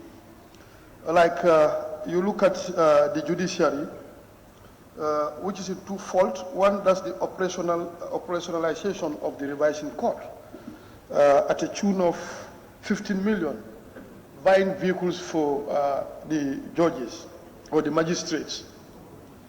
If you look at the revising court has a time frame, only 2 months, using this substantial amount of money, buying vehicles for them for after 2 months, what is going to be the fate of these vehicles? Personally, I agreed with the other component that is talking about establishment and operationalization of revising court, induction and training of magistrate, renovation of provincial markship, courts and logistic and court operations. I think that one, to me, that one is good because the issue of revising court is equally important in all our electoral cycles. That is something, but the other one, I don't think that is a priority at the moment. Only 2 months, using this substantial amount to buy vehicles is another problem. Yes, with IEC, Honorable Speaker, I think there was a shortfall because I happen to be in the Select Committee on Regional Governance, Land, IEC, and Ombudsman. During our bilateral, 153 million has been submitted by the IEC for contracting a firm to take care of the registration. And only 73 million was allocated, and we had an engagement with the finance minister together with the IEC with regards to how are we going to make up the shortfall, which there were 2 proposals, either environment or supplementary appropriation. So I think this is a non-controversial area that is in line for it to take care of our electoral cycle, because election begins at registration. Honorable Speaker, I also have some concerns with certain area, the area of centralized service where you're talking about contingency, which this time the emphasis is laid on disaster. And if you look at this one, during our bilateral, we are made to understand the assessment and taking inventory of affected families is still ongoing. So as during our bilateral, we were told that we have 4,626 families that are affected currently, that are registered with the NDMA. But my problem here is what is allocated for this particular area, 209,374,000. And the projection according to NDMA, like this can go up to 10,000 families. So like my problem here is, are we in position to give an actual inventory and the amount of damage so that in terms of intervention, there could be a kind of a balanced compensation to families depending on the severity of the damage incurred by each family. So this is very important. If we approve this thing and again we have families that are far more than this 4,000 figure, what is going to be their fate? What is going to be the source of the income to support them? I think much emphasis needs to be looked at in this area. If we can have again, we can have an inventory per constituency level, which families, because all of us here came from constituencies. We told our constituencies and we know families that are affected. So like if we can be supplied with those things, we'll also monitor in the area of distribution when you come to addressing these issues. Madam Speaker, the other area that I want some clarification, I know, like if you look at the minister's statement, the higher education, the demand is 100 million, and in the SAB we are only allocating 50 million. I believe this is a very important component that we have to look at it technically, because this is affecting our own citizens in the University of the Gambia.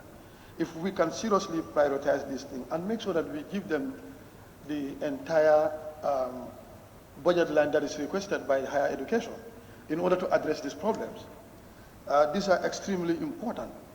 Like, you come to the area of roads and bridges that are some are already completed, and there are areas that need to be settled. I think the budget circular is out in September, will be on those issues. If this thing can be carried forward to those areas and see that. Because one fundamental thing we need to understand, even whereas this 1.5 billion is in the hands of the, is with us at the moment, we have to look at it, how do we judiciously utilize this money and reserve some for the next year? Because the emphasis, according to the minister report, the issue of the pandemic is still unpredictable. We don't know when it is ending, and the intended budget support is very scarce at the moment. What do we do with this situation? If we have everything and use it right now, next year we have a problem. The problem here is there is going to be emphasis on the tax and non-tax revenue to be collected by GRA. That is going to be a problem, putting more pressure on this, and this impact on our basic commodities, the price of the basic commodities, which are bigger problems. This is a major challenge. Like, you look at this storm, and we are still in the rainy season. If before the end of the rainy season, may God forbid, there could be other disasters too.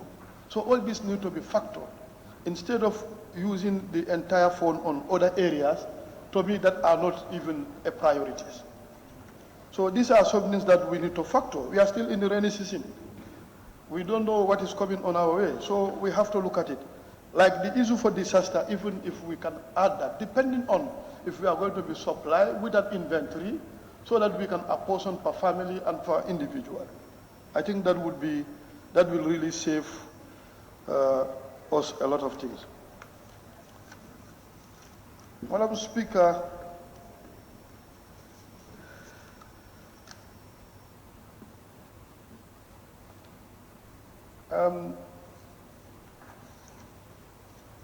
the issue of contribution to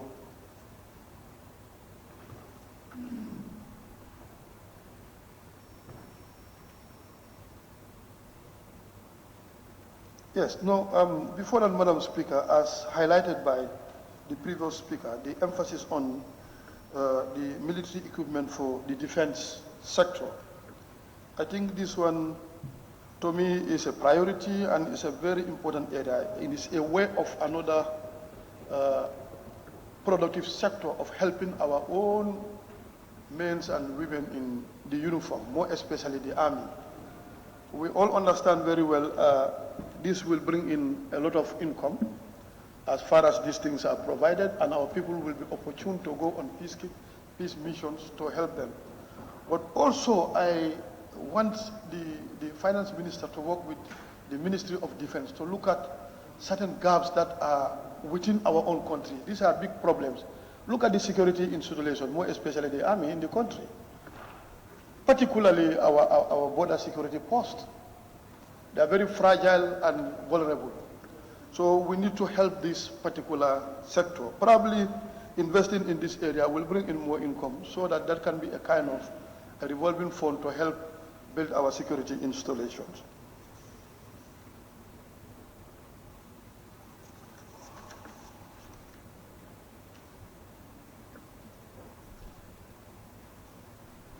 Madam Speaker, the issue of subvention to non-financial institutions, as far as GCCA is concerned, I think if there is a kind of proposal that is submitted to this parliament for us to look at it, like giving them 25 million, will that suffice their own operation before the end of this year? And I know COVID really affect this particular sector of the economy, but how do we actually ascertain that giving them this 25 million will help them? Unless if we get a proposal from them. And secondly, the budget session is just at the corner. We can discuss with them if there are shortfalls and see how best this can be catered in the next 2022 budget. Other than that, Madam Speaker, I partially support the supplementary appropriation bill regarding if there is going to be serious prioritization. When you go to the committee of the whole house, where we will apportion, we can prioritize and see which areas are immensely important in terms of priority. Thank you. Yes, Honorable Member for Serekunda. Thank you very much, Honorable Speaker.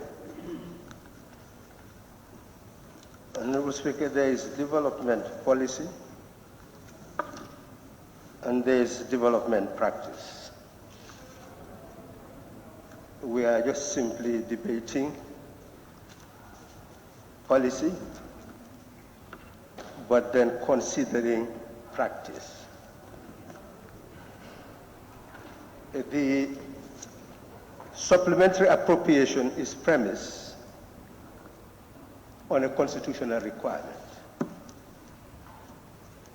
that if what is allocated is exhausted and there is a need for more expenditure on services, then before the expenditure is incurred,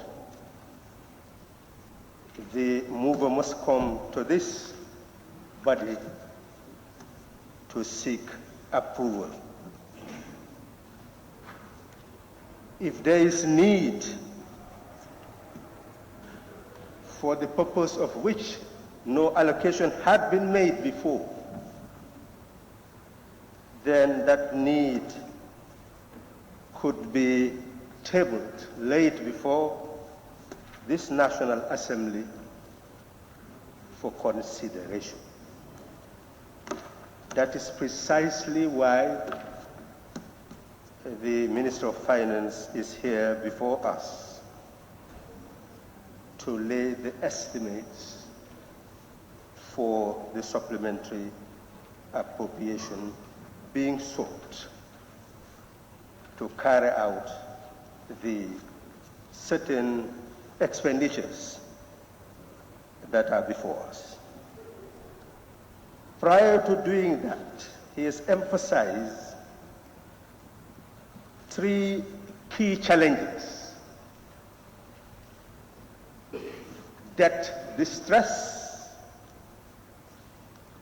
disaster distress, meaning climate change distress, and COVID-19 distress. We are facing these calamities outside the developmental priorities of the existing government. Whether those developmental priorities are correct or not, well, that is the debate between an existing government and those who wish to replace that government. But the issue of development practice is about the existing government and its priorities. We can challenge them, expose them to be incorrect, but that's a debate which is national in scope and meant to shape mindsets in order to make decisions as to which government to support and which not to support. But our business here is to do what we are elected to do. We have authority to scrutinize what is laid before us and agree or disagree whether what is laid before us is in the enlightened interest of the people or not, based on the circumstances, based on the context. Honorable Speaker, generally, the Minister has informed us in his statement and previous statement laid before this National Assembly or provided to the members of the National Assembly that what we approved was being and is still being executed. And by March 2021, 3.8 billion had been spent. He said 5% less than the previous year. He had indicated that 1 billion was spent, 51% on personal emolument. But the key other drivers would be capital expenditure and debt service. And we can see that debt service is actually increasing to 21%, whilst capital development 15%. So in reality, if we look at the recurrent budget and look at development budget, we see that in terms of development, we have major challenges. And it is because of the restructuring of the debt that had given rise to even the type of percentage that we have, the 21%. And it is very clear that we are in a state of debt distress. In fulfilling his legal mandate, statutory mandate, he had given us an assessment of the public debt stock in 2020. We will anticipate another in 2021. But he had indicated to us very clearly that we had a debt stock of $77.4 billion at the time. Must have increased by now, $1.5 billion. So essentially, we can see the danger of debt. And therefore, we put that line, that red line, that don't come to us for supplementary allocation if we are going to finance it from domestic borrowing, from increasing the debt stock. Don't come to us. Honorable Speaker, the Constitution and the Public Finance Act makes it very clear why the minister and how the minister should come to this National Assembly in terms of supplementary allocation. The Constitution says don't incur the expenditure before coming. We have to gauge whether what is provided here in terms of expenditure has already been incurred. That is the first line to be drawn in our scrutiny. If anything has been incurred before coming to us, poof, that is not part of our consideration. And we should guide each other if we see anything there that indicates that something has been incurred before being brought before us. Honorable Speaker, Section 30 of the Public Finance Act indicates very clearly two processes being completely linked to each other. They are, number one, it says the minister shall submit a supplementary budget to the National Assembly detailing the additional expenditures. He must detail the actual expenditures that he would want us to consider. That's number one. What is connected with that, dependent on and determined by the next element, is that he must also indicate sources of their funding. So those two elements must be present. A detail of the expenditures and the sources of the funding. The minister has told us in his statement the details of the expenditure that he wishes us to consider. In his explanation, he has indicated the element of the source of the funding. at page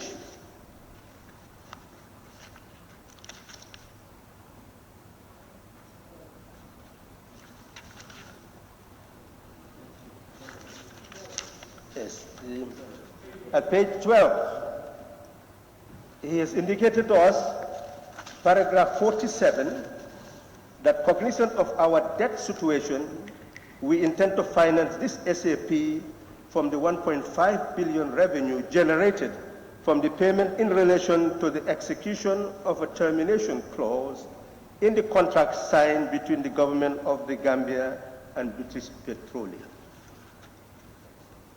We are being given two lessons here. One lesson is that we have the source of funding. But another lesson is that this big power is obliged by a contract of termination to pay this huge sum. What makes any of us to say that if we have arrears and fail to pay the arrears, that we are free? We can just go and sit down and live so business will be as usual. Is that how members of this body should think? Under section 112, we are supposed to be guided by law, conscience, and the national interest. So when we think, we are not supposed to be emotional. We're not supposed to be sentimental. We're not supposed to be thinking in the box. We're supposed to be free to own our minds and selves.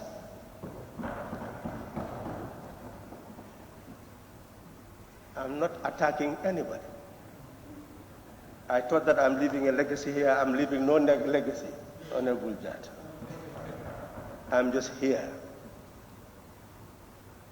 This was a period where we should be learning from each other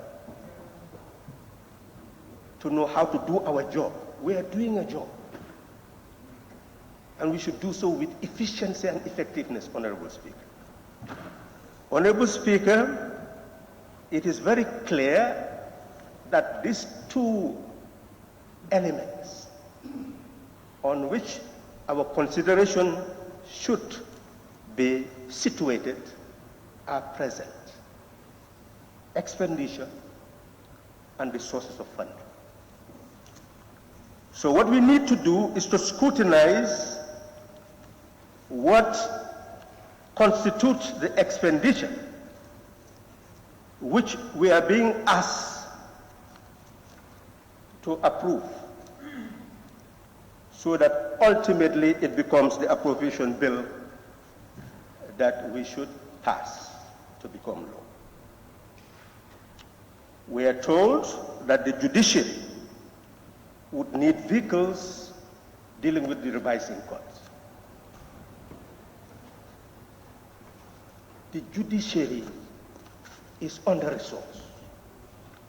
Magistrates are getting in the same transport with people they have convicted.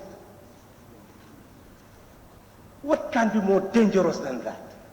Magistrates traveling by public transport in the provinces from their courts to come back home or to go back to carry on their activities. Even if we did not have the revising courts, this is an opportunity to remedy a problem. That those people deserve to be able to have a transport, have security, in order to carry out their work. Otherwise, we are subjecting them to threats. So therefore, if a proposal of this nature is given, who among us will reject it and still believe that you are serving the national interest? Not me, anyway. You may, but not me. So now we have the second element, the Independent Electoral Commission. Yes, here is where the problem lies. It's not about their need of the system that they need, the application of software, they need it. They have been given the responsibility to pass their need to the executive without tampering. So this is not from the executive, it's from the IEC to us indirectly. And the reason why the Constitution did that is so that the executive will not have any control over that.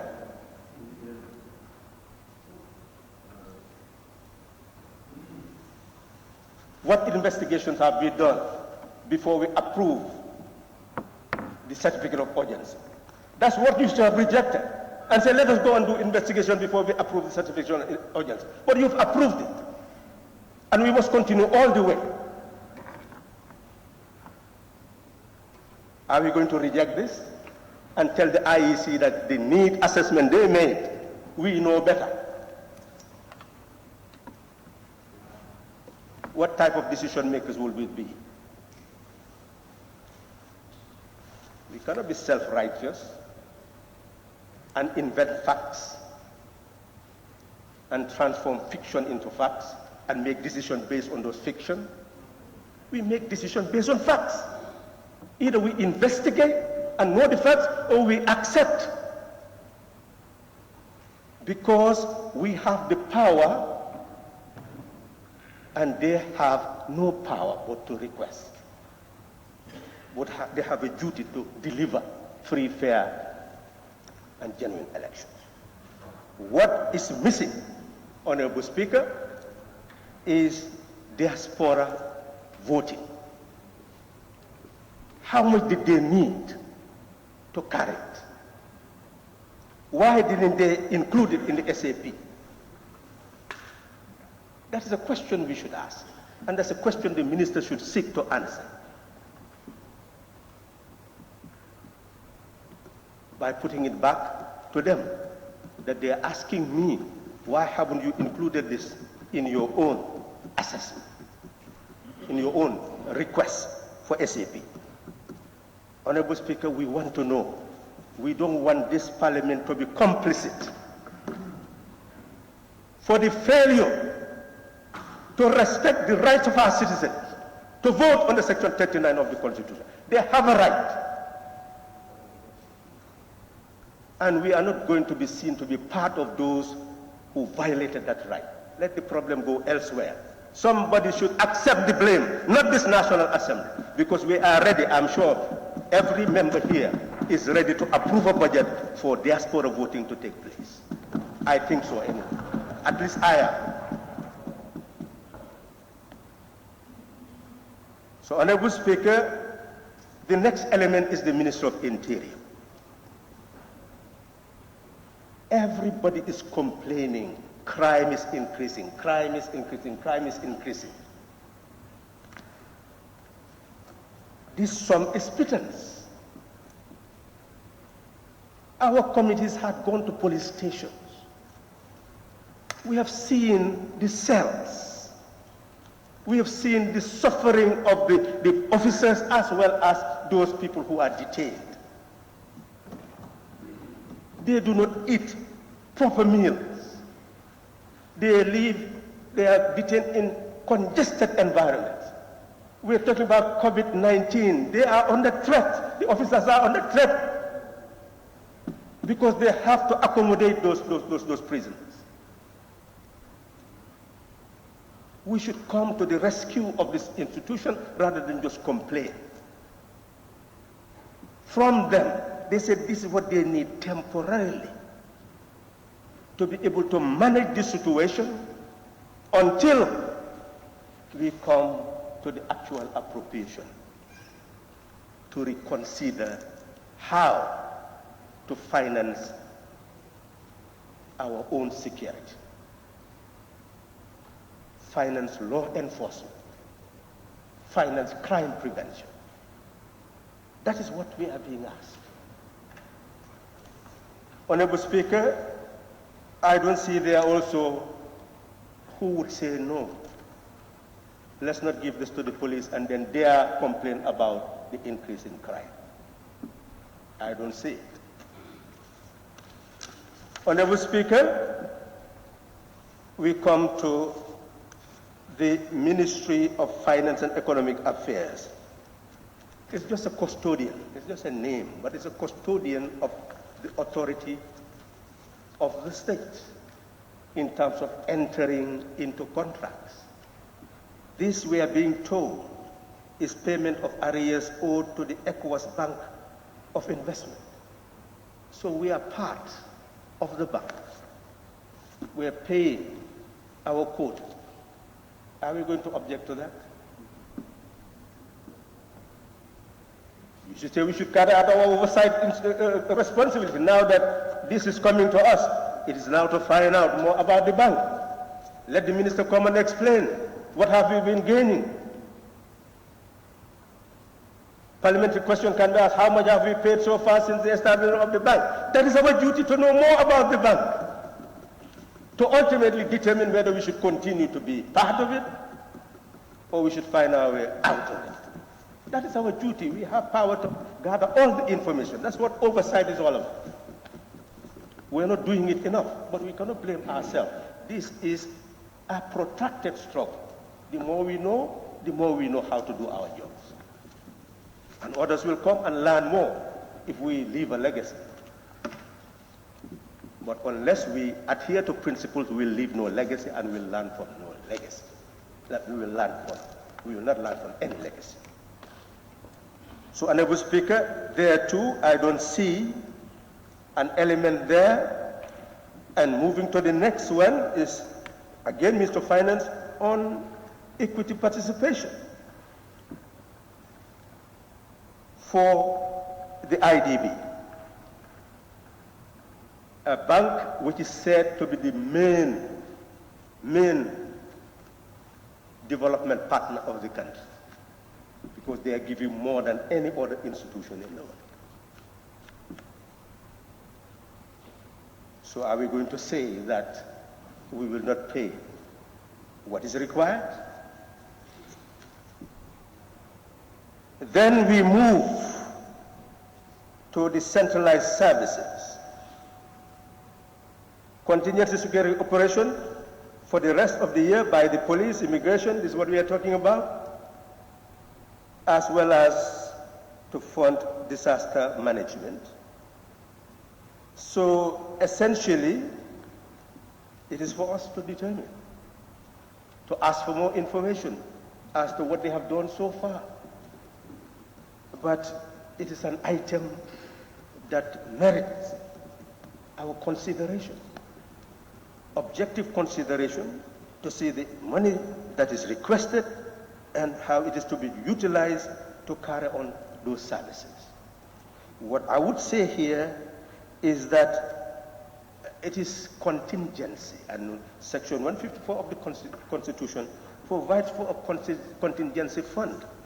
I still cannot understand why the minister has not come up with a contingency fund with all the disasters, faced with 3 major disasters. And we are still not doing what the Constitution says it should be done. When it happens, we are struggling to look for assistance there and run helter-skelter, come with a supplementary appropriation. How can we continue this way? What lessons are we learning? It was said before that an act is necessary, but look at what is said on the Section 24 of the Public Finance Act. It says very clearly on the D, Roman figure 3, estimates of expenditure allocated to unforeseen expenditure in the section referred to as unallocated expenditure, pursuant to Section 154 of the Constitution. So the Act is already there. It is incorporated in the Public Finance Act. Then why are we not providing for a contingency fund? That's what I would want to ask.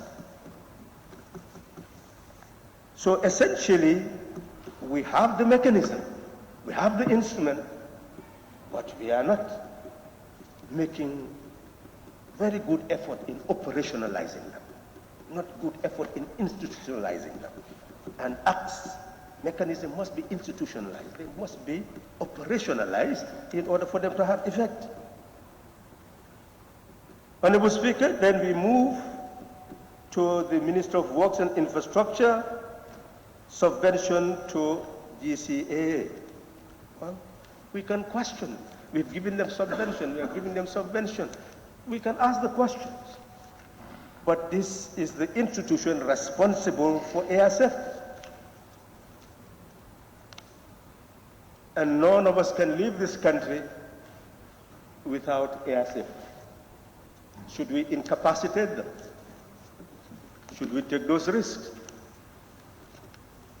So it is essential that we ask the question, but we cannot abandon them because we know what COVID-19 has done to air safety. And it is only through the in and out of the aircrafts at the airport that they'll be able to maximize their gain. Honorable Speaker, we have seen Ministry of Health. It talked about ambulances. Again, people cry that there are no ambulances. People are carried on donkey carts, on horse carts. Pregnant women are delivering and dying everywhere. I've heard that in this National Assembly, and people saying that policymakers are callous, in fact, in neglecting the rural areas, leaving people to suffer and die under such disastrous circumstances. What are we saying now? The ambulances are not necessary. Would we be able to justify that they say that there are ambulances to be bought? We say, no, no, no. We are the ones who said the ambulances should not be bought, and somebody dying there, and they said, what is responsible for that person dying on that donkey cart? I'm not going to be part of those who will be accused, maybe later on, if they fail to deliver.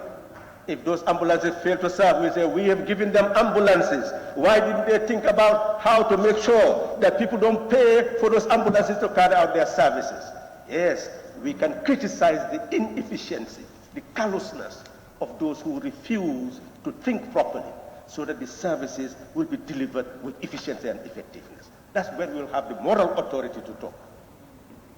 But when we reject it, we have no moral authority to criticize.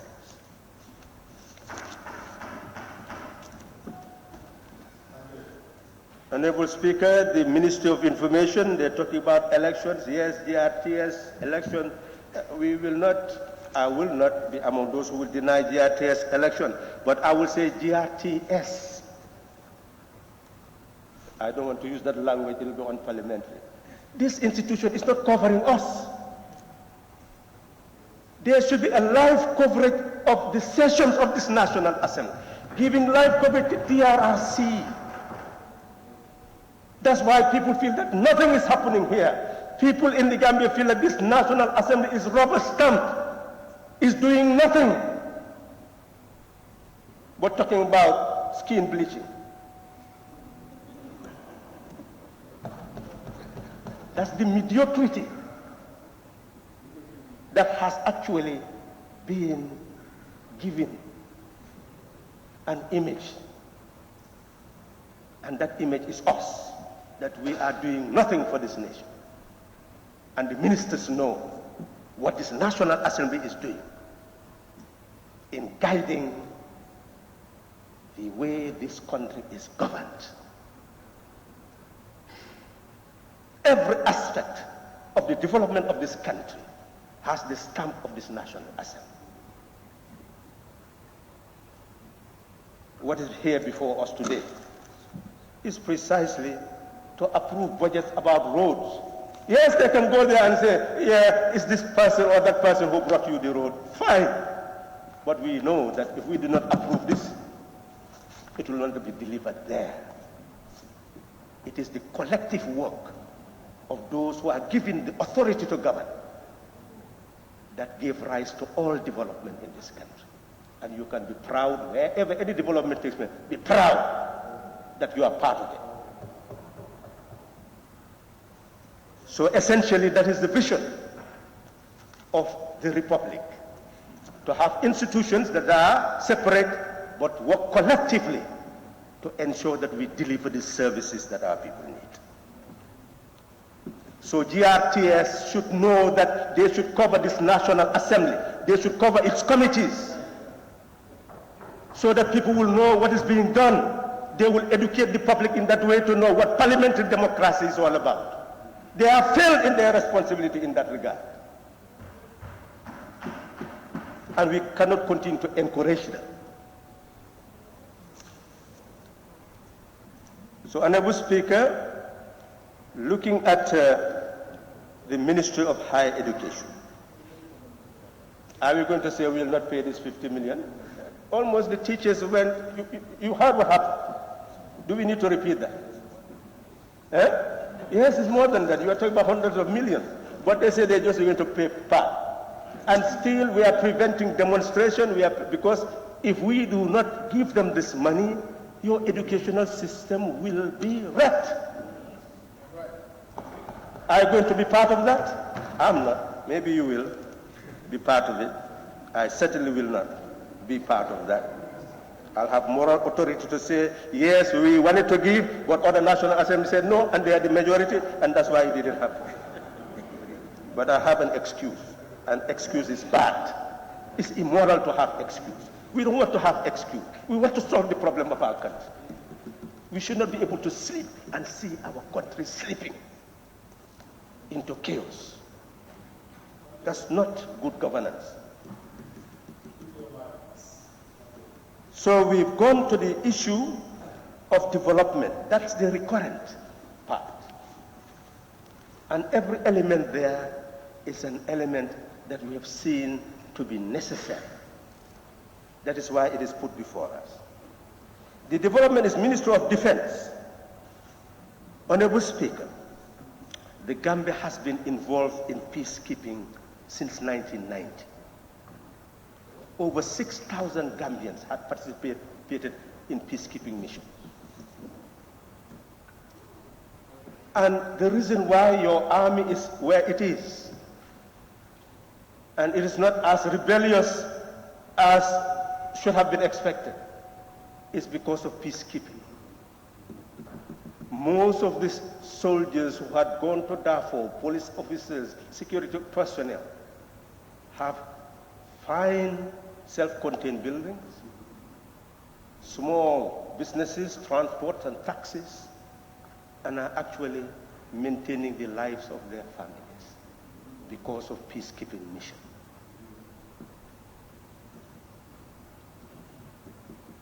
Essentially, the Gambian army is being maintained through peacekeeping. And by participating in peacekeeping, they are also being given a different mindset. If you seriously want security sector reform, take all the Gambian personnel into peacekeeping. You will reform their mindset. That is the best method of security reform. And this is the opportunity we are being provided. The executive delayed this process when the Gambia Armed Forces had made all sorts of arrangements because Darfur was being closed. Over 290-something Gambians had served in a contingent, and all of them would have just been here and no other opportunity for another front. They made effort, and the United Nations gave them consideration because of the performance of our security personnel. They saw them as good officers, men and women. And by virtue of that, they agreed to open a front for them in Central Africa, contingent on having what the United Nations needs and the experience required in order to be able to consider them. Eventually, what was left is simply the equipment necessary. and they calculated what was needed. And if any member requires the detail, we'll be submitting a report on this. That is defense and security. I do not want to go into the details, but we'll give you sufficient information. And based on that information, we had to invite the minister who was on holiday, that this is urgent because the United Nations created a deadline that failing to meet that deadline, then the agreement was no agreement. And we were struggling for that deadline to be respected. That is why the minister had to be told that if we want the Gambian soldiers and other security personnel to continue to have the opportunity to go on peacekeeping mission, then this deadline must be respected. And that is what has given rise to this particular contingency in the development, which is for peacekeeping mission, 50 million. And here, this money is going to come back.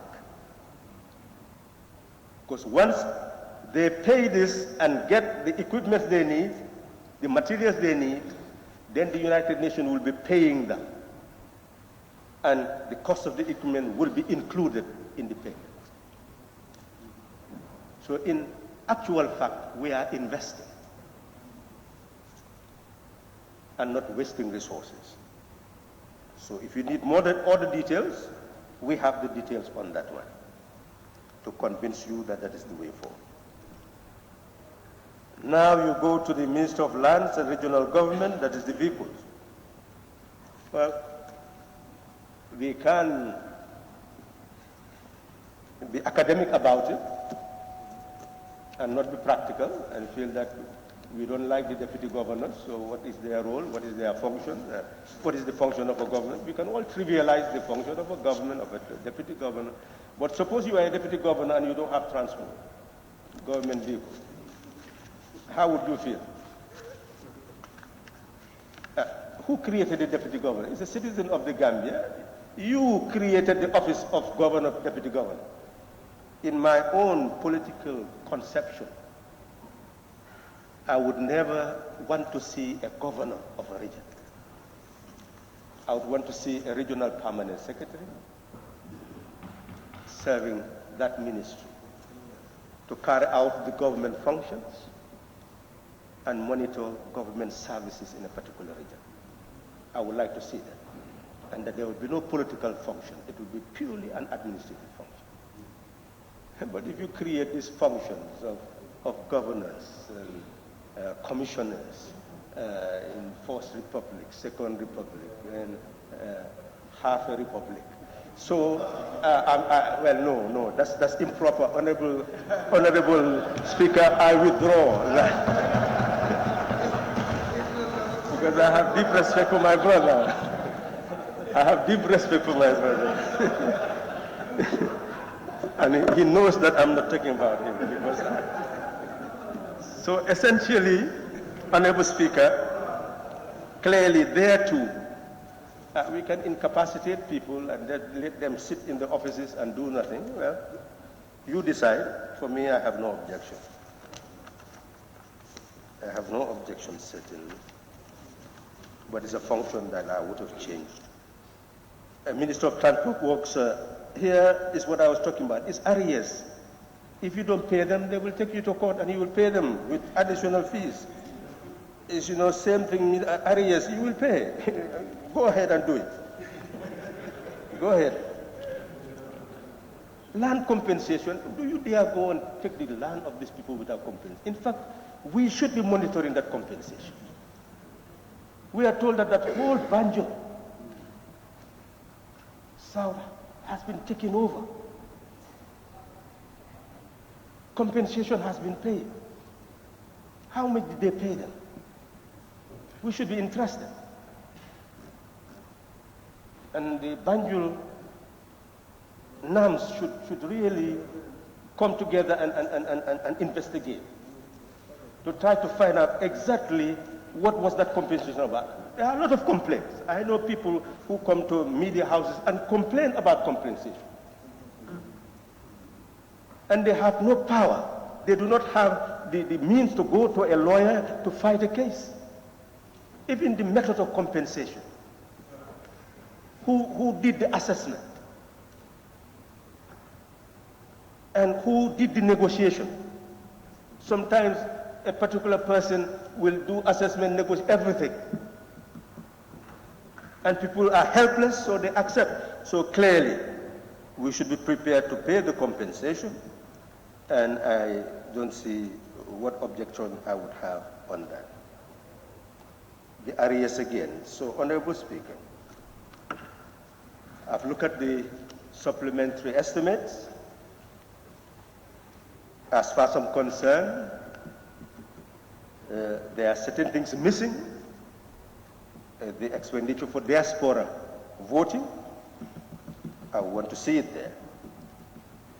And the issue of the expenditure, because someone has failed in honoring a contract, if he can put 1.5 billion in our coffers to carry out these services and will not incur any debt, domestic debt, I deem it reasonable and justifiable under the circumstances. Not that I agree with the policy of government. Maybe I would have taken an entirely different approach if I was managing affairs of a state, but I am not. I'm not part of the executive.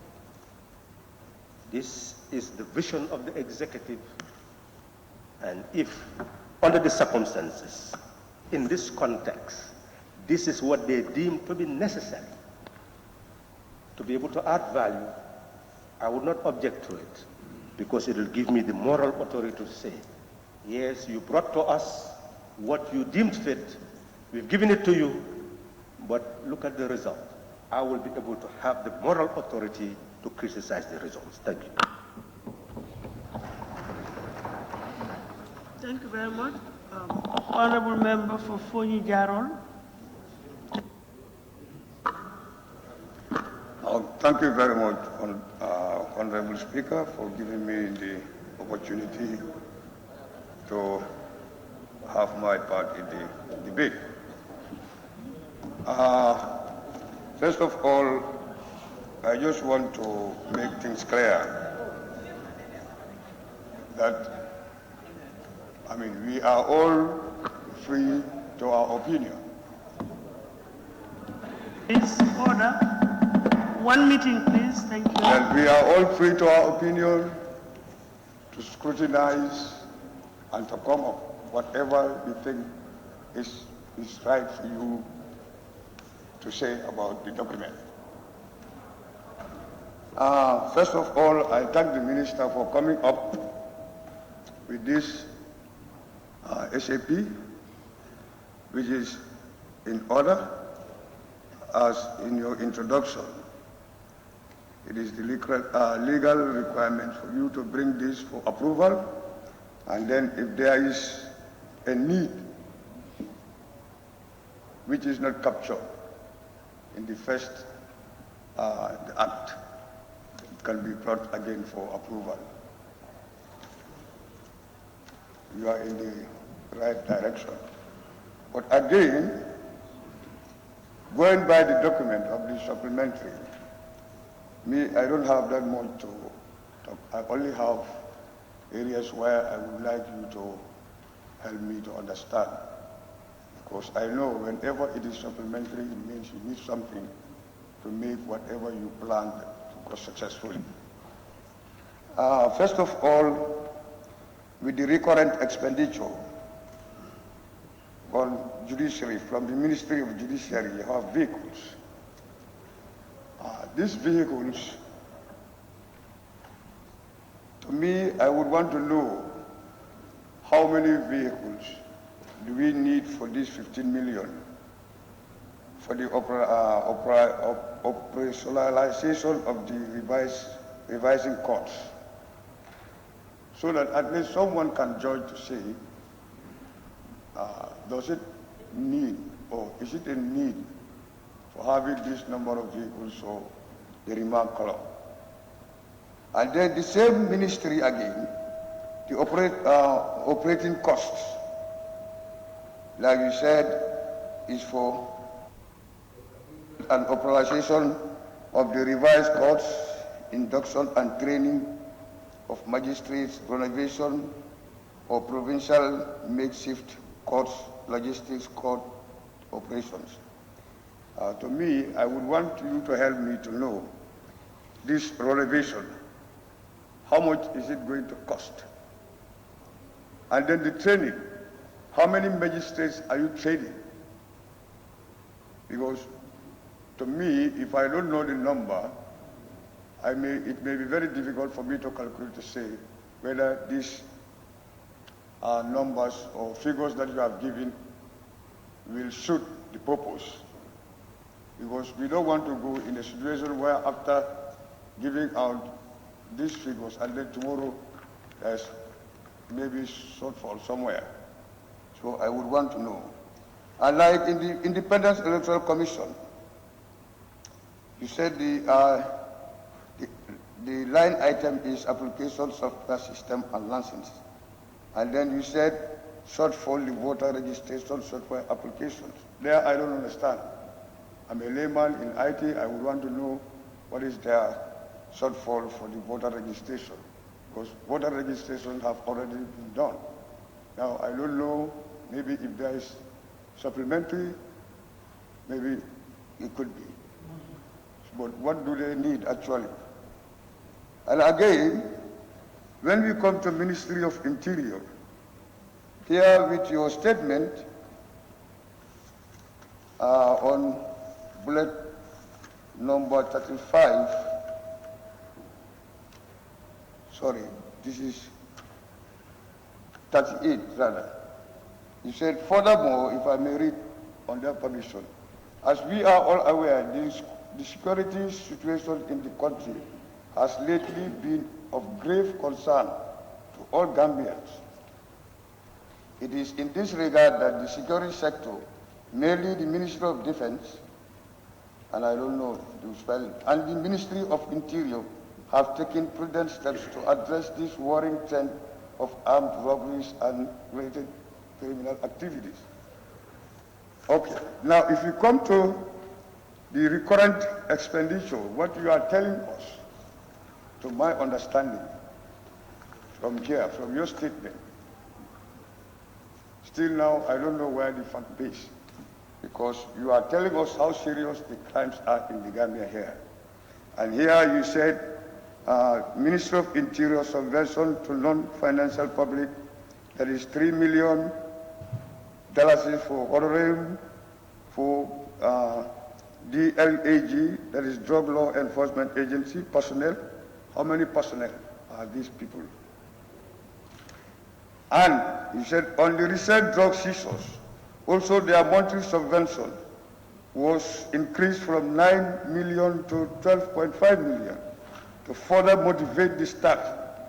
So I would want to know, is it that because the staff are not motivated, because they are not motivated, that leads or led to the increase of crimes in the Gambia?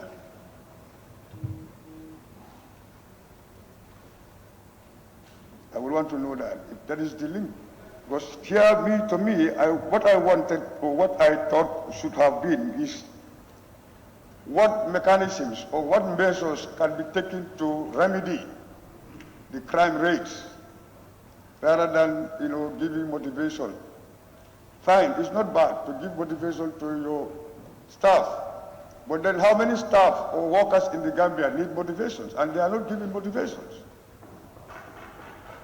So it could be very,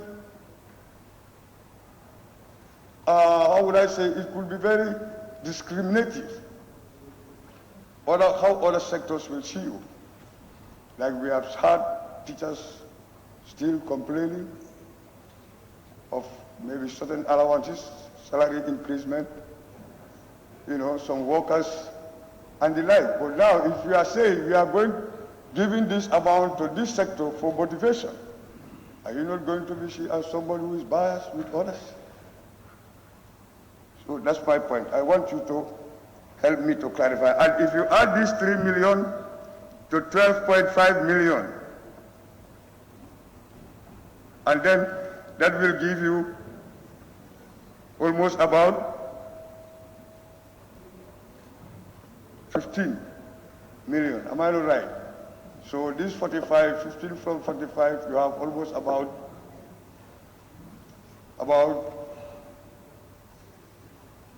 30 million. So this 30 million, how are you going to emboss, or how are you going to utilize it to this sector?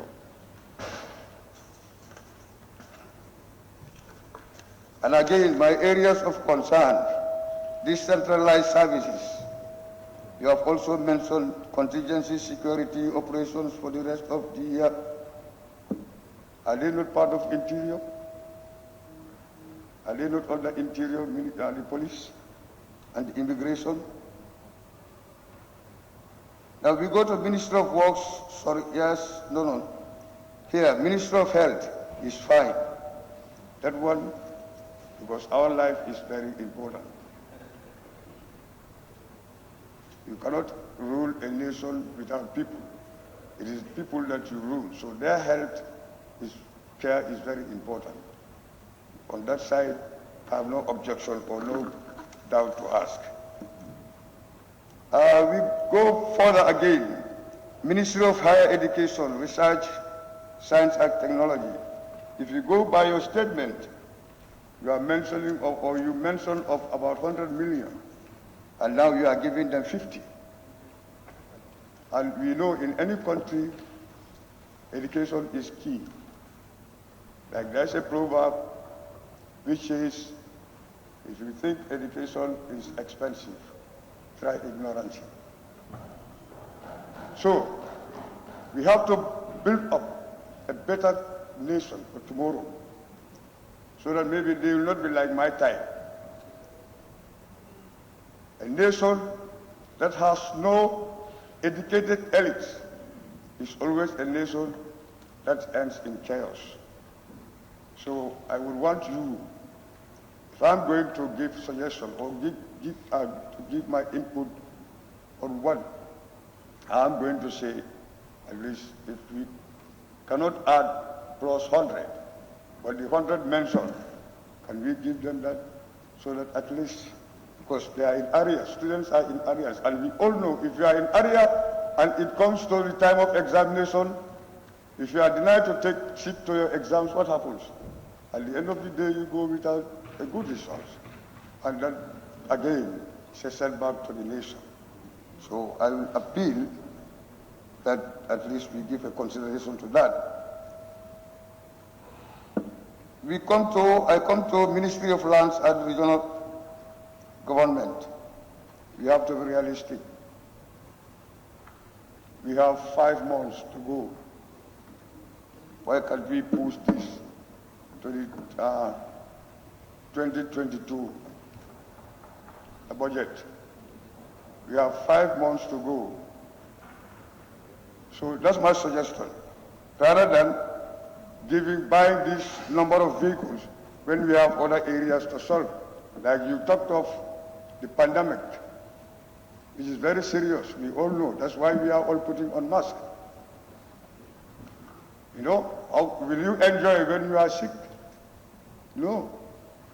So it's better to see what we can do for at least helping those who may be infected, or how to at least fight against the coronavirus pandemic.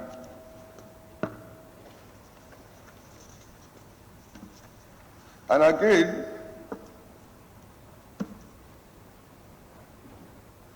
as I said,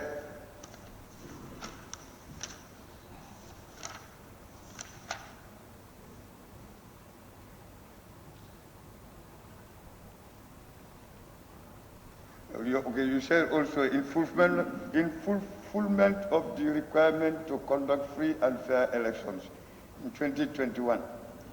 It is deemed necessary to provide the Independent Electoral Commission and the judiciary with needed resources to successfully complete the voter registration and validation exercise. So now we are talking of free and fair.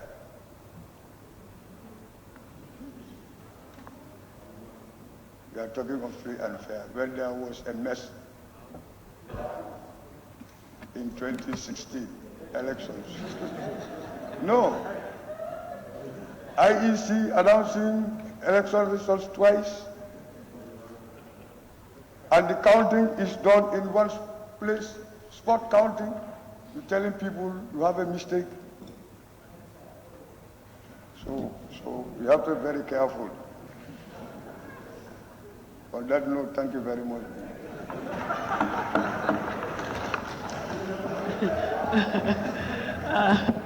Thank you very much, Honorable Member. And on that note, I want to suspend the sitting for about just for 10 minutes.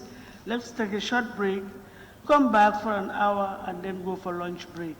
Just 10 minutes. 10 minutes, we come back. Pardon? No, Honorable, you've had a break. I saw you going up and down twice. He did not. So I have... No, Speaker. You want to say No, you don't have to shout. You don't have to shout. You ask for the floor. In fact, I can suspend the sitting. I can. But I would do that. I'm just suggesting. You have to be fair with me as well. You saw what happened yesterday. Okay. I nearly had a blackout. I didn't see it. So please, just allow me 10 minutes. We'll come back. No, I think I'm sorry. they are trying to come. Or you want us to suspend for lunch for an hour, and then we come back? Very well, we can do that. Then the sitting is suspended for an hour. We come back at 2:15. Are we sure that lunch is ready? You see, there's another thing. We're not sure. Anyway, we'll announce the reconvening. 1 hour. Thank you. The session is suspended. Please, we're still sitting. Not yet. The hammer is not yet down. Okay. The sitting is suspended for an hour for lunch break. We reconvene at 2:30 to be on the safe side. Thank you.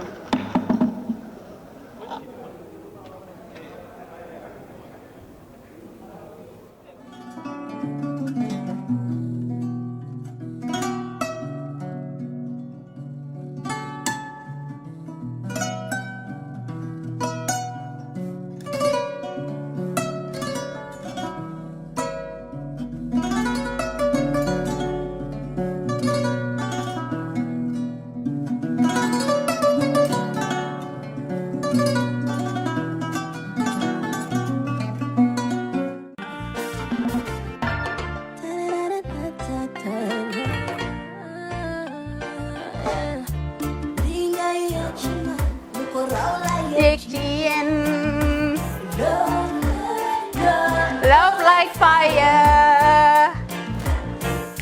Wow.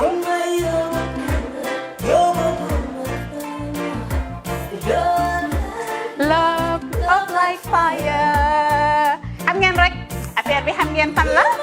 Skincare la. 2020 lañ wax de. Wow. Fii nag mooy Kerr fan Kerr zero tache. Perfect skin. Skincare saa su ne rek niñ ko dee defee rek. Loo lañ soxlaati rek.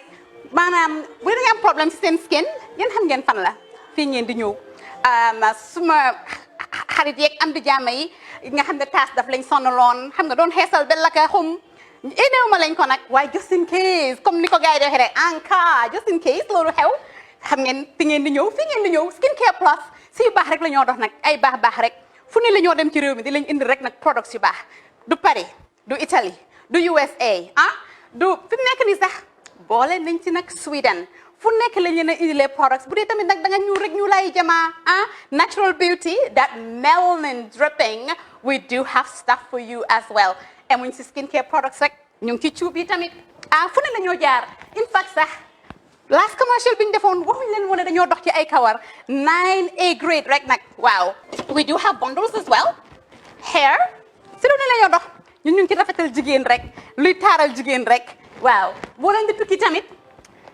bëggoon rek classic suitcase ñu dañoo dox ci ay Samsonite duñ dee indi any brand of suitcases though other than Samsonite comme li ma dee wax rek boo eggee airport dëri Samsonite dafa am nuñ laa xoolee waaw ngeen lan nag waaw skin ci moom la ñu gën a xamee nag skin care products ci moom la ñu gën a xamee ñu ngi dox tamit bentey tamit si ay dàlla waaye man nag skin care mooy suma specialty xam nga rek jigéen bu sa xar kanam réglé loo def mu jag am nañ Patricia Reiner Kiwi Eye the whole range Lighten Up Gold Tomatine I mean the list can just go on and on and on and on lépp loo xam ne rek luy taaral jigéen la ci yooyu rek la ñoo dox skin care plus nag emuñ si Gambia rek ñu nga United States ñu ngi Gambia fii ba pare bu dee yaa ngi anywhere in Europe mun nañ la ko mail within 3 days rek ñetti fan rek nga jot say diw emuñ si loolu rek dañ laa consult tamit balaa ñu laa jaay diw dinañ def a free consultation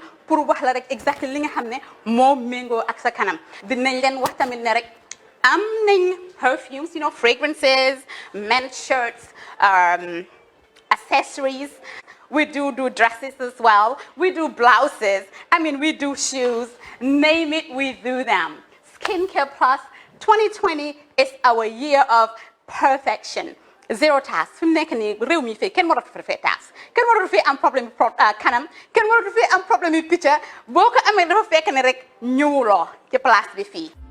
Love like fire. Bring my love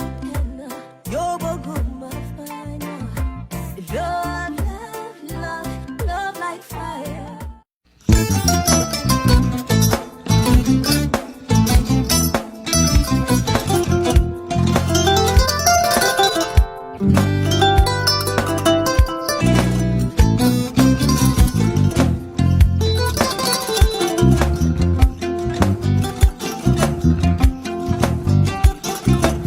Agada di. Mbijan raganya. Albaka. Mbaka important. Yo, nga transfer la sto. Ya transfer la. Ha, code nyinji. Okay.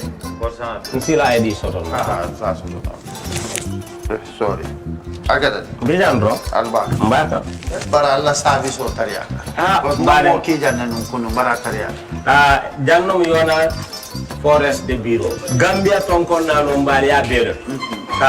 Birim koyna fo katon bari si kodo kino katon nim fo bolon blabe 56 branches mola soto Gambia jam ha Gambia kono ani Gambia bantala bankol nko kodo kiya bele kodo sifa fo falindiro fo nyaadi lafta memmen na kodi to poto nin kodi maraw jannam number 1 ti nyonta andum fana nata anoda enterprise sotale wolam nyindi ko domorol fana kol fana be firale le dadi mani domorol bir fana beteat Gambia dawda yalo ngam fa kendol sotale je wo moyo diat apelenta baraka ba ya lafta nyelan kendol e bina yalo bukani la ko la baraka ba yalo ndel ciosano lo baraka.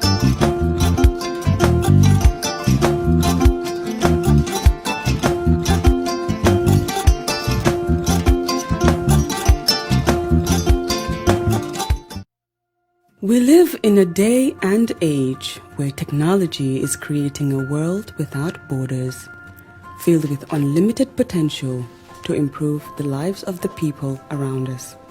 Innovarex Global Health ushers in a new way of leveling the playing field with increased access to quality healthcare services delivered at your doorstep. Our qualified professionals are equipped with state-of-the-art point-of-care testing technology to conduct tests such as kidney function, liver function, electrolyte tests, body composition, hemoglobin, A1C, and many more services with the highest efficiency in delivering results. The addition to our flagship Wellness on Wheels, more fondly known as WOW Delivery Service, brings the entire clinical experience full circle. IGH has remained committed to creating the future of healthcare delivery Gone are the days of sending loved ones outside the country for basic medical services. Innovarex Global Health offers a new peace of mind and takes pride in delivering the quality of care we all deserve.